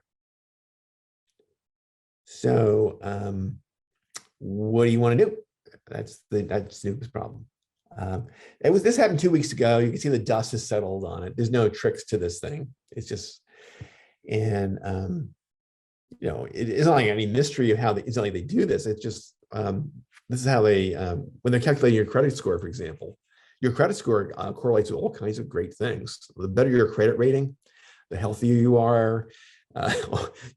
Your marriage prospects go up. Like all kinds of great things happen, and it doesn't require any deep analysis of people. So anyway, so it isn't like any spooky surveillance was done on you or something. They just sort of crunch the numbers, and yeah, that's a two boxer type person. That's a one boxer type person.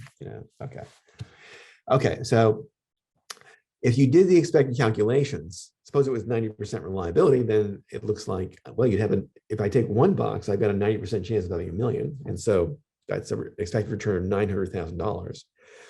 On the other hand, if I take both boxes, there's only a 10% chance the guy's mistaken.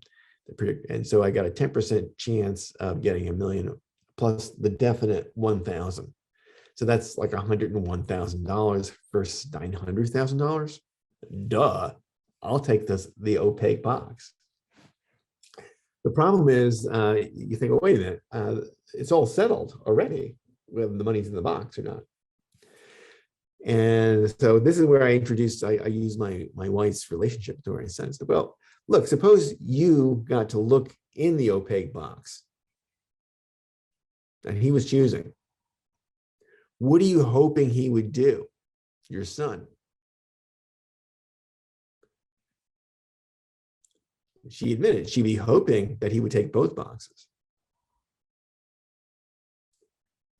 If he takes just the opaque box, he's missing out on, it's already done. So she's like, suppose she sees $1 million in there, then she wants him to take both boxes. Suppose she sees nothing in there, well, she still wants him to take both boxes.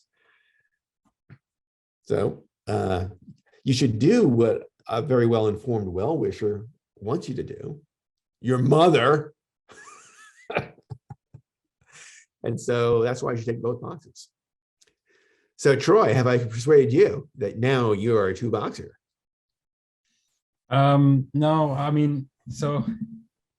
agree with all of it except for the normative inference, I guess. Because like you could think of the example where it's not just a well-wishing friend, but suppose I'm in the room and both boxes are transparent. It's a little bit weird because then I'm kind of predicting. I'm able to kind of predict what I'm going to choose, but ignoring that, in that case, I would want to take both of the boxes because I know the two outcomes that I could have. I get, if I'm in the case where there's nothing in the first box, I'm getting 1,000 if I take both, nothing if I get the one. I know that for sure. But I guess one way to put the concern about the well-wishing friend in the regular case is that, well, here's one thing to say. The people who follow the advice of the well-wisher tend to do worse than the people who don't, because they tend to get the $1,000 on average, or 100,000 or whatever, versus the 900,000 or a million or whatever. And rather be among the people that are going to do better. Like, I think there are other cases too where you can predict that, or it could be, and you could even know that someone with more information would prefer other than what you prefer, given the information that you have. And I don't think that's necessarily irrational. I think this is maybe one of those cases, but I don't know. There's more to talk about on that. The case that gives me most pause, I should say, on the two-box stuff is when you have an infallible predictor. and most people, most of these two boxes blink on that. Some of them say, "Well, that's I'm not meaning that case." But I remember reading an article by Alan Gibbard and this guy Harper, and they defend even the infallible case. I was impressed by that. And basically their idea is, look, suppose he's infallible, then there's just nothing, it's the principle of dominance still works. So if someone, suppose he's infallible, and you take both boxes, right, and you've got nothing in the opaque box, well, then you should think, well, at least I got 1,000 out of it because there was no money in there. So they think you should be glad when you take both of the boxes, because it was an empty box. You would have been $1,000 poorer, you see. Well, how are you assessing that counterfactual, though? Because well, that's what it becomes. That is like, how do you evaluate the counterfactuals? And so what they were doing is giving you a theory in which that was the right way to evaluate. And they have like a theory of expected utility in terms of subjunctive conditionals, and but I mind the philosophical courage of that view. I thought that was like very impressive. And it brings out the connection with emotions like regret. Right. So generally, you should avoid doing stuff that you regret. Sure, and you wouldn't regret if you took both boxes, because at least you got. But you can see, I mean, and it's, I think, pretty tempting to you to challenge the theory about of their counterfactuals. Anyway, so yeah, I guess I just never really have budged off to the two boxers.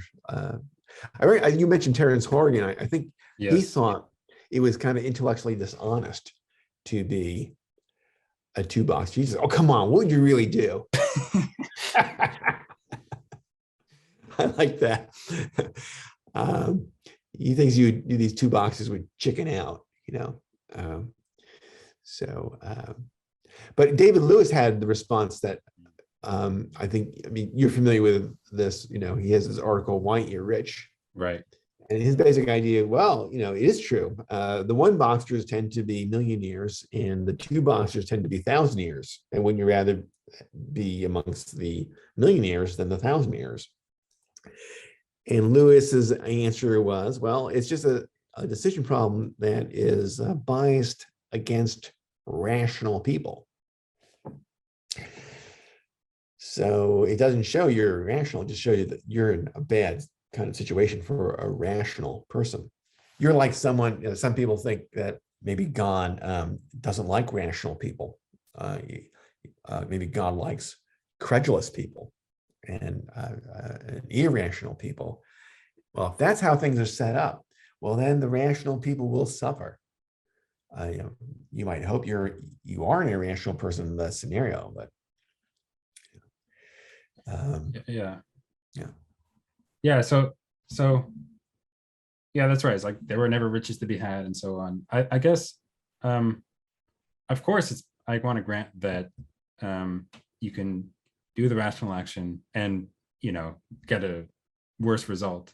You could take a good bet, right, and get unlucky. So that's an example, but, or the sort of things that you were talking about. Or it's What really seems- it's set up. So we're penalizing the rational people. I think that actually does happen. That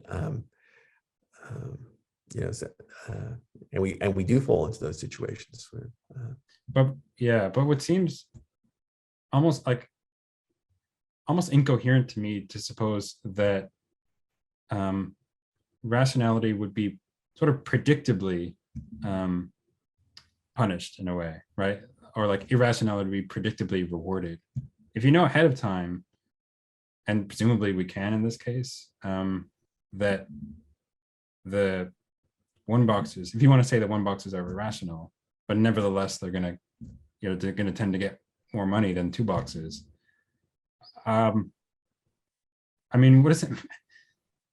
I don't know. On one hand, I get it that irrationality could be rewarded in some cases, but this seems to be like rationality is like predictably rewarded. I know it's going to be rewarded ahead of time. Yeah, I want the reward, right? So how is that irrational? Well, you could try to make yourself irrational, Yeah. right? So that's and that's what you should do. You try to make yourself irrational. And people, I think, indeed. So, for example, some people they become persuaded by Pascal's wager, and they think they'd have to be irrational to believe that God exists, but it's worth it for that chance that God exists. You get great big reward. And one way you can make yourself become irrational is by hanging out with irrational people. And basically, that's what Pascal recommends: just go through the motions, and you fake it until you make it. And I think a lot of people do that. They just make themselves irrational when they think that will. So, for example, I think anger kind of goes that way. So sometimes I think that I will do better if I'm angry and I'm not going to get dissuaded by the penalties that are being arranged, with people. You're not going to, So if they could work, if they could stop me, just by, so if I were not emotional about it, I won't get my way.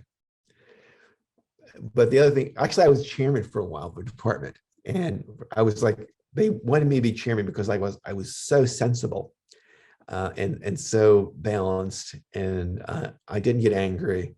I was like just so chill, And then as my ambitions grew in the position, and I realized that other people, they would just arrange, the penalties in such a way that, I wouldn't, get the copy machine or one of the other things you want as a chairman. And so I would, and then I tried to do fake anger.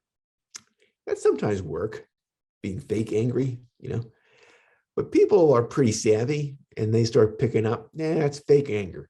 It's like a negotiation. You say, oh, I'll never pay more for this. He's faking. I'll still pay. So the way you'd have to do is like really get yourself upset. And so I started doing that. And it would work sometimes, incidentally. Not as much either. I mean, there's downside. But the thing I did is just, it blew my cool. So I could not, I would just really get upset. I couldn't turn it off, And so I didn't want to be chairman after a while because it was bad for my, emotional equilibrium. It's not like a spigot you can turn on too on, So, but I think we all do it. You become very insistent, and you that's one theory what these emotions are doing, incidentally. Is a book called Choosing the Right Pond by an economist. And the basic idea is that it's trying to explain why, for example, college students do much better on many decision problems than a rational player would do. So for example, in a kind of capitulation game where someone gets to decide how much they're going to divide $1, right? And then in order for it to go through, both sides have to agree to the arrangement. So the dictator can just say how much of the dollar he'll get. Okay. So on game theoretic analysis, the dictator should ask for 99 cents and leave a penny for the other person, who could veto, but then they'd be walking away from the penny. That's irrational. But what happens is that when you do have these 99-cent offers, people do walk away from it. They forego the penny. They're punitive. It doesn't serve my interest to make things bad for the dictator. And the other college students know this, and so they don't, they come up with like much more even, 50-50 is a very common for college students. They don't like to have anything too lopsided. I think that we all know how to profit from irrationality. We all develop a punitive taste that I realize it doesn't serve me to do this, but I'll make that other person suffer. Yeah, and that's what makes us. It's our peculiar strength, I guess. This way, we can outperform these rational players in decision theory, game theory, and that explains this anomaly. How do these college students manage to outperform? They do. That makes sense. I mean, I guess what I was thinking about in terms of like how it seemed almost incoherent to me is that, like, I mean, what is rationality then? Like, I don't know, what are we taking to be what does it mean to be rational? Because it almost, in this case, in terms of practical rationality at least, I'm thinking about what actions I can take or not take that are, most likely to result in the desired outcomes, and if it's like, if you can know ahead of time that some action, which we're calling irrational because of some other decision theory or other sort of reasoning we might have, is most likely to result in the desired outcome, getting the like $1 million or whatever, but nevertheless that action's irrational, that seems in conflict to me. It's most likely to result in desired outcome, so it's like rational in the first sense, but we're saying it's irrational because some other criteria here. So either we're saying it's a real rational dilemma, or one of the kind of principles of rationality here was wrong. You see what I'm going with? And I seem very committed to that first one. Well, I mean, it can be rational to set yourself on a course of action in which you become irrational, right? So tonight you're going to go to sleep, and in that state you'll be in delirium. You'll be irrational. But it is wise of you to go to sleep. In other cases, I think that in order to deal with some unpleasant people, like you're gonna have to negotiate. You just have to project that you don't care that much about your self-interest if they choose to be unfair to you. And although this is just a stranger, and what do you care about? You just gonna care, and you're built that way, and you're good at it. We all can do it. So that would be the optimal, the way you would be designed. And I think people try to marry this into the evolutionary story. The way you're going to be designed is that you can kind of commit to these courses of actions which doesn't make sense. But it'll get you the outcome you would need. So that's But in Newcomb's case, would the committing happen before the prediction or afterwards? Because when Huemer's, well, if you could, Huemer yeah, it depends on when are they making the prediction. Is the idea? I think is that what is going to be that choice at the end. So maybe what you can do is, well, I'm going to make myself a crazy one boxer. And they would have foreseen this. And what will happen is that there will be, therefore, the million in there. And I would have gotten, it would have been better. I would have gotten more if I had taken the 1,000. But, you know, I think that's, so I think people who set up, I think David Lewis would agree. Yeah, if you could make yourself, and you know, it's, the predictor would have seen this, you know, then make yourself crazy. So crazy as to take that one box, Troy.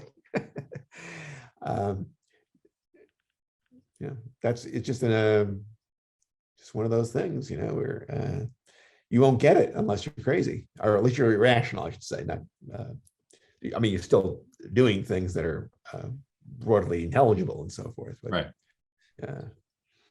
Yeah, I mean, but if you're talking about it just like, you're already in the room presented with your toys, you know, you're thinking, now I want to make myself irrational to take the one box.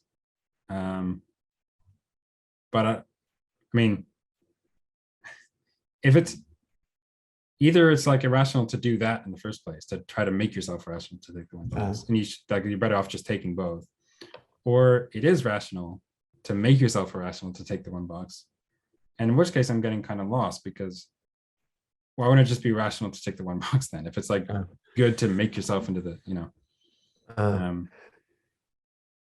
Well, you could have a, you know, suppose the situation is explicitly set up. Look, you're going to get $1,000 if you're irrational, and you'll get nothing if you are rational. It depends on what's going to, how it's going to be, how you'll be in 10 minutes, say.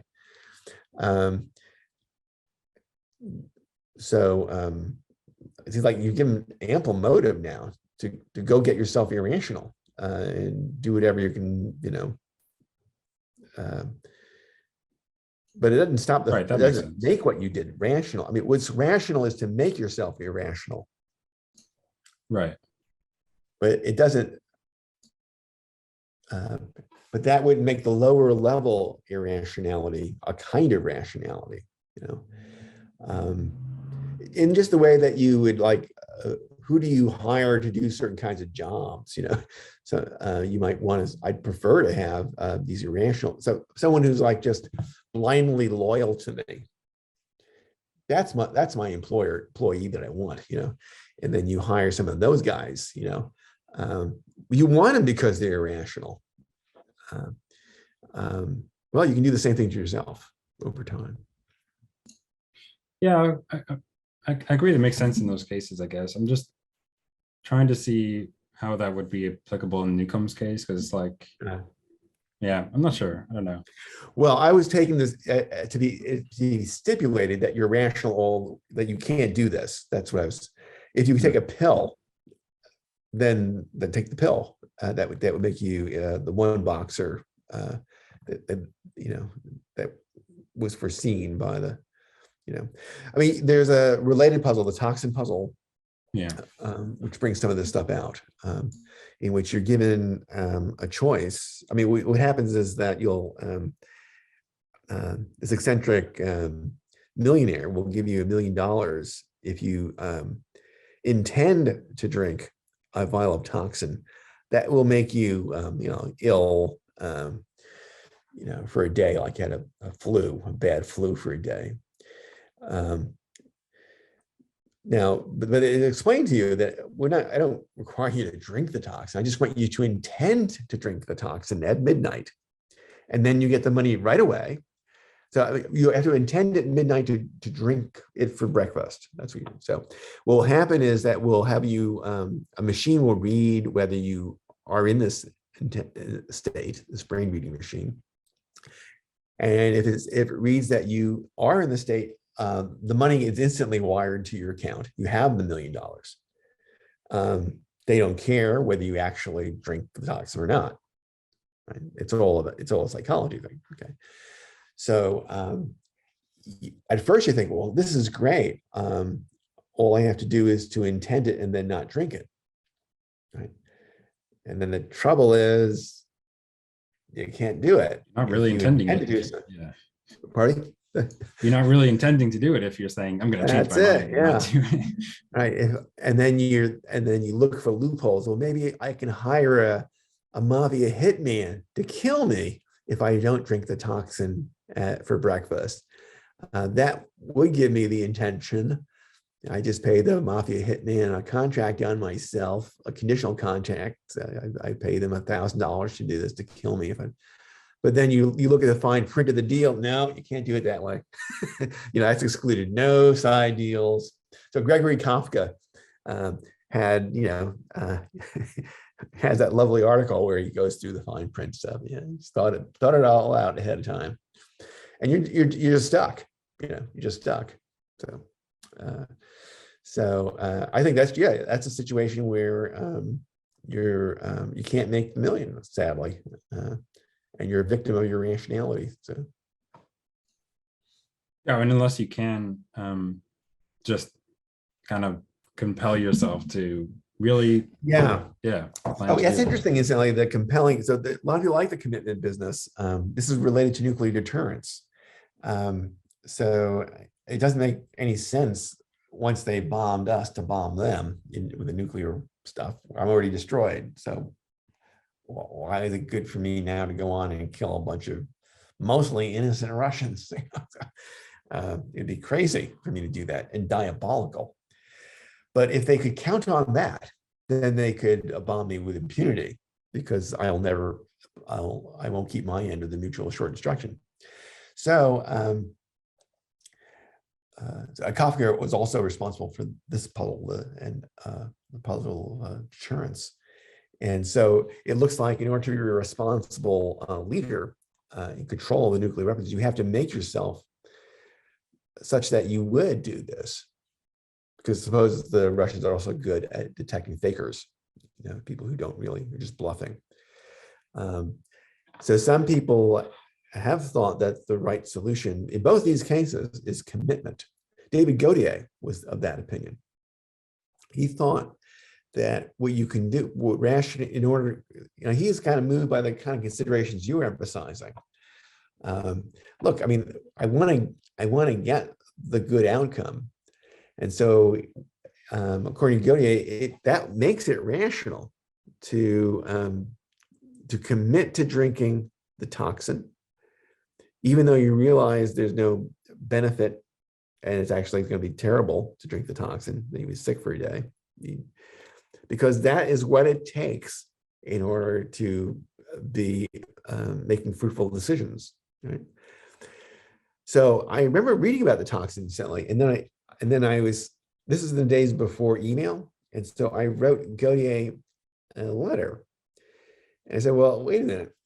If that's correct, then you would have to say that someone in the mutual assured destruction case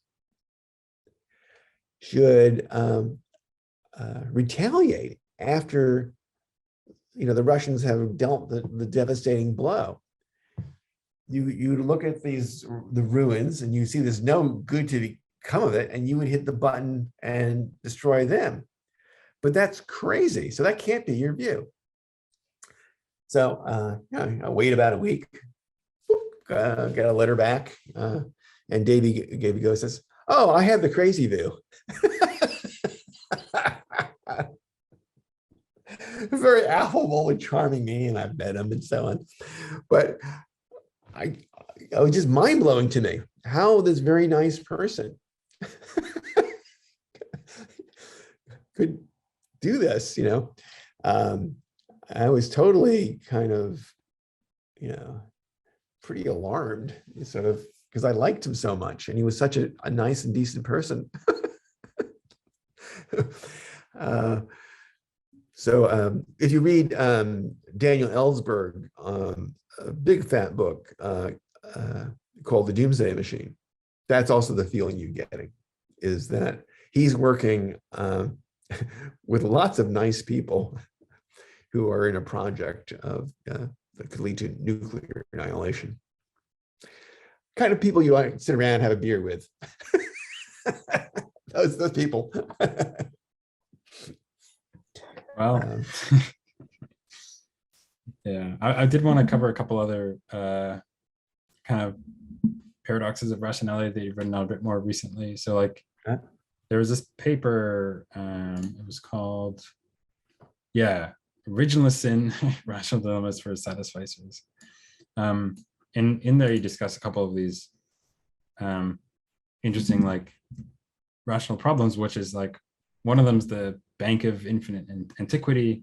So you suppose you have this like infinitely old person, maybe it's you, and you've always had $1 that you could invest in the bank of infinite antiquity, and it would incur interest, great amount of interest, perhaps infinite, if it had been always invested or something like that. But then the question is,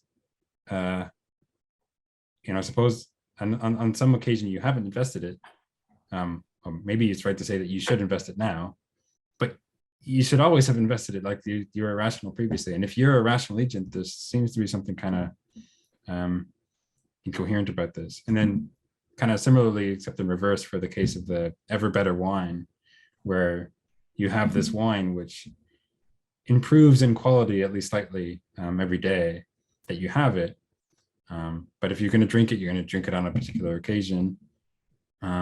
But whenever you drink it, it would be better the next day, and so on and so on and so on. So it seems like there's no day that's optimal to drink it. But clearly drinking is better than not drinking at all. And so we have this kind of dilemma. Yes. Do you want to add on to those cases? I was familiar with the cases in the reverse order. So you did the ever better wine, and so I was concerned about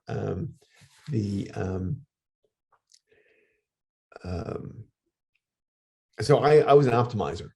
I thought you should always go for the best, and so Michael Sloat had a book called Beyond Optimizing, where he showed some of these puzzles,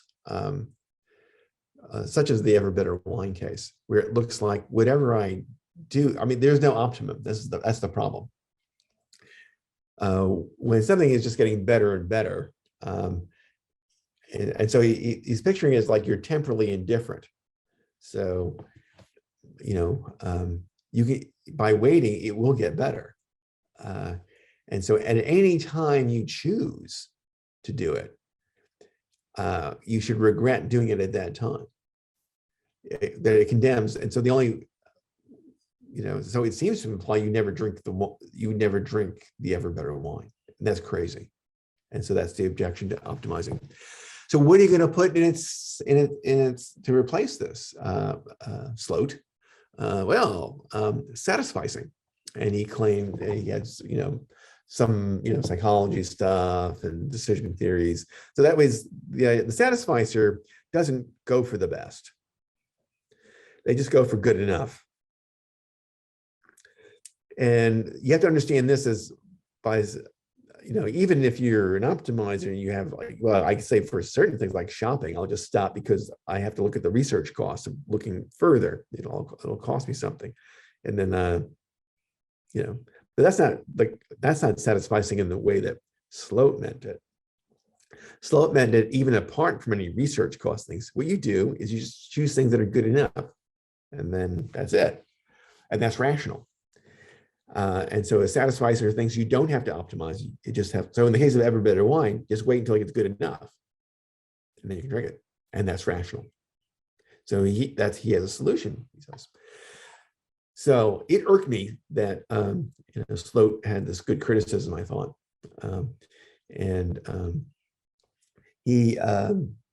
So what I want to do is to get him in a bind. And so that's why I had a satisficer in a situation where he has an infinite past. So this is a scenario, we briefly mentioned this with Aristotle. Aristotle thinks there's an infinite past. He doesn't have anyone who's always been around. But now that's what I want. Someone who is infinitely old in this way. Has always been around. Okay. He never started. Right? This is partly inspired by this joke that Wittgenstein tells. There's this guy, and old man, and he's there. -4, -3, -2, -1. Finished. And he said, "What have you been doing, old man?" And he said, "Well, I've just been counting all the negative integers." Wittgenstein thought that was preposterous. He thought that was an impossible situation. He needed a scientist. But that is the kind of guy I want. That kind of old guy, the infinitely old guy. Okay. So in the case of the scenario is you got someone who's a satisficer, but he doesn't have any beginning. And he could have he had $1, and if he has $1, he should have put the $1, he should have invested earlier. And it would have made it, and so whenever he does it, he should have done it earlier. And the idea was that even he would be condemned by satisficing criteria. Sort of whatever he does is irrational. There's inevitable irrationality with satisficing, not just optimizing. So they're both, got dilemmas. That's the idea. Are we supposing in this dollar case, like there has to be at least some time at which he has the $1 not invested? Because you could suppose, because you could suppose that like he's always had it invested, and it's just like then he would have no problem. Yeah. He would have no problem, and he'd be a very rich man. Yeah, true. However low you make the interest rate.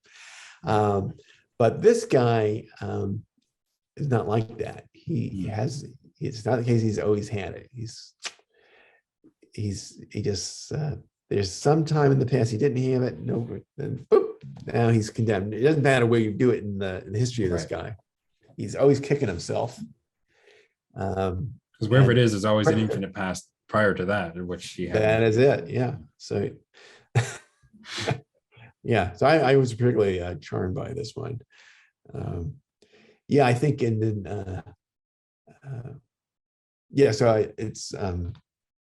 I think it's just sort of a leveling argument. It doesn't really make things nice for the optimizer. I think the optimizer, basically I think, that is a rational dilemma. Whatever the optimizer does will be irrational. They only vary in how irrational it is. And I was just trying to think, well, the same thing applies for satisficing. So it isn't the case that satisficing wins by avoiding inevitable rationality. So it's, I didn't like that. I liked it, I didn't like that I'd have to accept that there is such a thing as a rationality dilemma, but I did at that stage. Yeah, it's kind of difficult to get out of unless we say that somehow the situation is impossible or something. I don't know. I mean, what else is there to say? Yeah, it seems consistent, and so,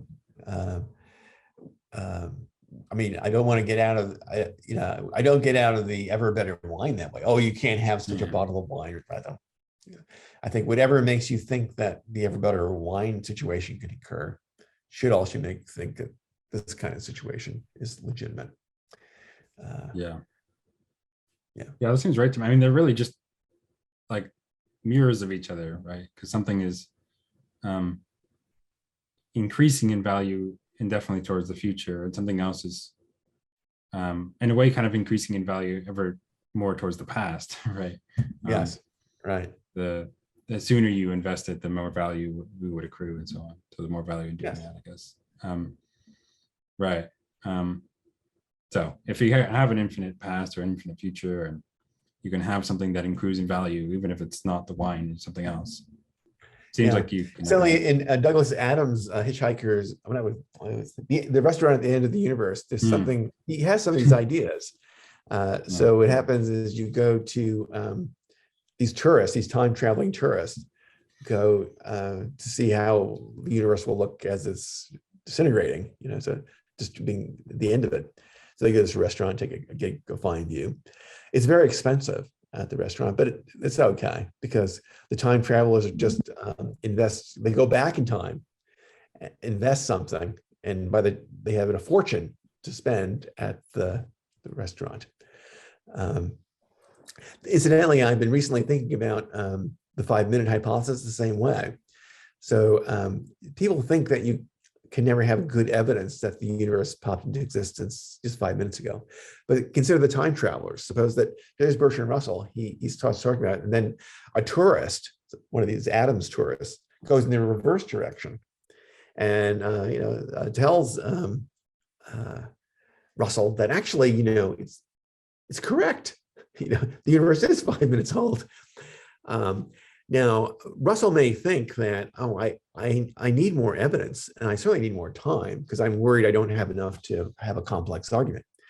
That's okay, says the time traveler. And she puts Russell in her time machine. They both go to the future to, 29, whatever, a millennium beyond or something. He gets a decade to do his research and think about things.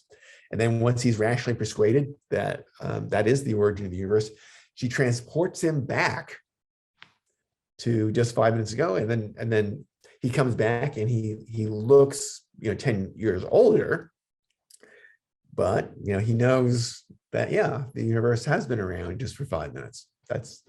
Anyway, so I think that's a worthwhile scenario. It shows you that I don't think that whatever bothers about the 5-minute hypothesis is not about objective time. It's something else.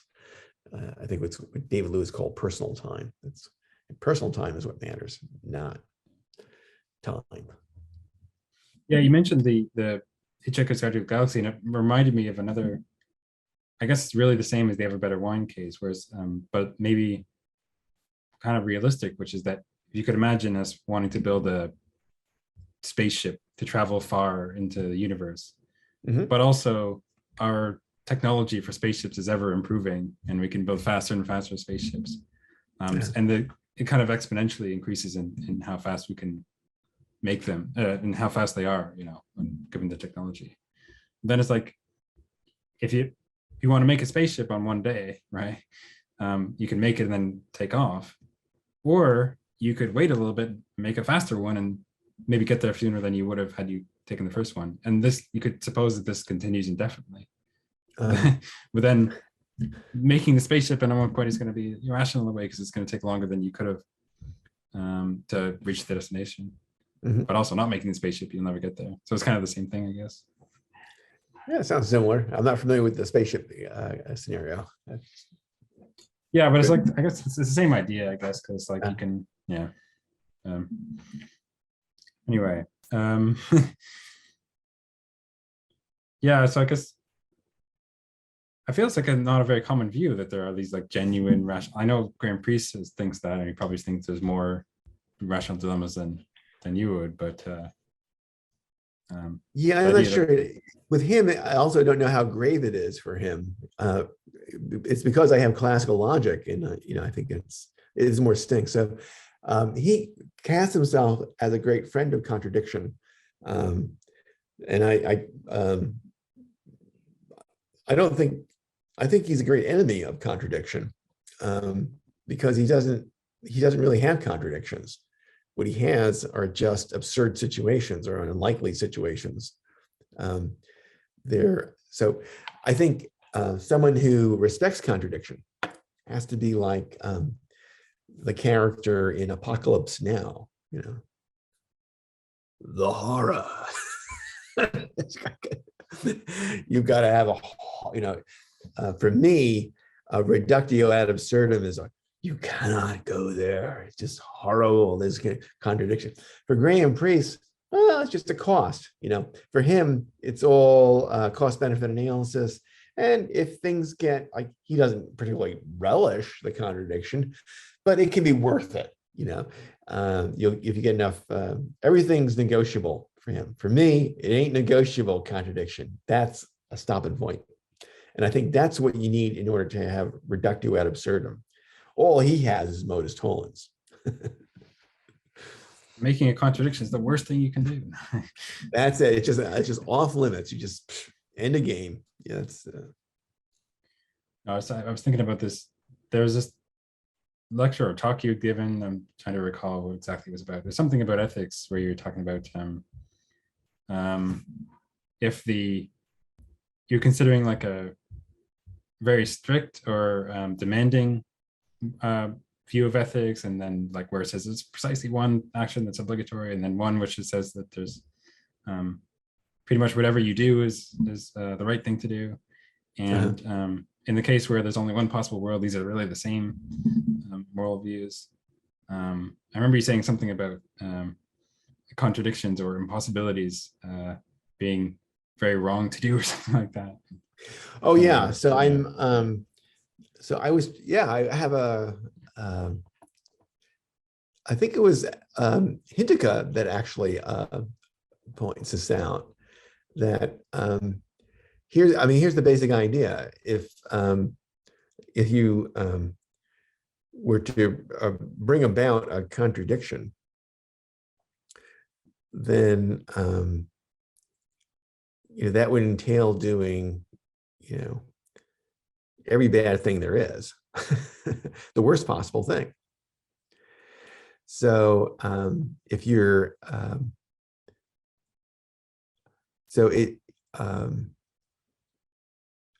it is, so you're very strong, you're morally, it's forbidden to do what's contradictory. So some people think, well, it's like a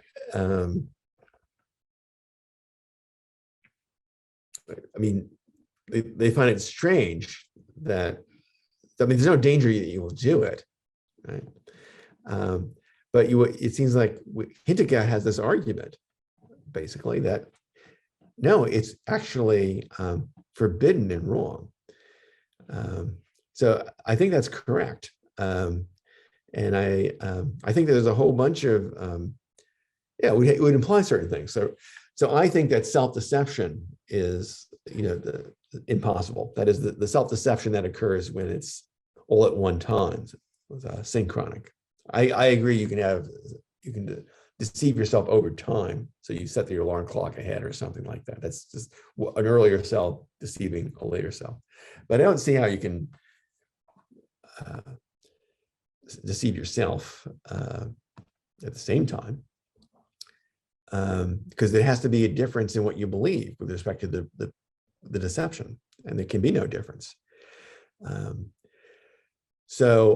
then you have people like Immanuel Kant, who thinks that self-deception is very bad. That's the other thing I'm interested about. People think, oh boy, it's very bad, or the existentialists, oh, it's very bad, whereas I think it's impossible. But I do agree, it's very bad. It's the worst possible thing to do, but I also think it's impossible. Yeah, so. Yeah, I was thinking about two things on that. One is, what if someone were to say, yeah, it's true that it entailed like you'll do all these bad things, but also you'll do all these great things too. Like, so why think that it's terrible on the whole or something like that? Yeah, so there is some people, I think that there's the way I put it is open to that kind of rejoinder. I think that there's a more careful way of putting it in which you can avoid that. But I agree. So it isn't like just anything. But anyway, point taken. Yeah, and then the other response is that someone could say, oh, no, I accept the paraconsistent logic, so I can avoid this explosion. It's not going to follow, on my logic that you'll do these other things as well. Yeah, I don't know. Someone could say that. Yeah, well, that would be to take a lot. So I think that it's not it's not a logical move to be taken lightly. Yeah, that's fair enough. But I guess, yeah. And even then, though, it's like, it seems weird ignoring any responses like those, like to talk about, what would happen per impossibly, I guess, like if you were to do something like this. Yeah. So, but there are other ones. I also, so I should be yourself. That's like one of the commandments I'm interested in. Be yourself. You got to be yourself, right? So, I think that also that seems to be correct, because it also seems to be terrible if you weren't yourself. That would be contradictory. So I actually I think there are positive signs of this too. Yeah, I mean, maybe something that's sometimes meant by be yourself that isn't so tautologous. Right, that's what you're trying to do. So people who think that there is self-deception, they try to find some other way of understanding what's going on. Maybe they have suggestions. Well, maybe it's, you believe things despite your evidence. But that doesn't seem quite right, because that's just being stupid. And we have a good word for that one, stupid. And if you look to if you want to get people not to do things, they don't like being stupid. Use that word. So someone's self-deceived about someone loves them because they believe it on very little evidence. Well, that's stupid. Why bring in self-deception? That's just puzzling. What the heck's going on with that? I think stupidity is underrated as a criticism. Tends to have a good effect. People don't like it. All right. I mean, there's still. I feel like we could go all day, but I don't necessarily want to keep you on. I know it's probably getting okay. Probably gonna have dinner soon, so I did want to wrap up. Normally, I end off with a question about what you think the value of philosophy is, and why is philosophy worth doing, maybe to you and generally. So I don't know if you had any thoughts on that. Well, I think the value is pretty well understood, that you get to be aware of all the bad views you have. So figuring out what's correct in philosophy, that's very difficult. But boy, we're very good in philosophy at figuring out a lot what's bad in a lot of views.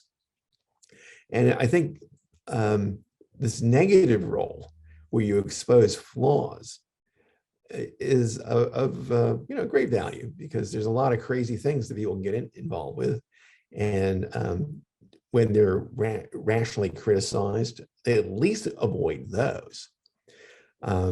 It's hard to develop the positive truths, but that's still okay. That's still okay with the value of philosophy. I mean, medicine's the same way. I mean, it can't really make you that positively healthy. It's just health is just an absence of disease. So medicine is pretty negative, but it's very valuable, in that it gets rid of a lot of defective states. So I think that's kind of that negative story. Philosophy is very powerful in the negative end, and that's enough to make it valuable.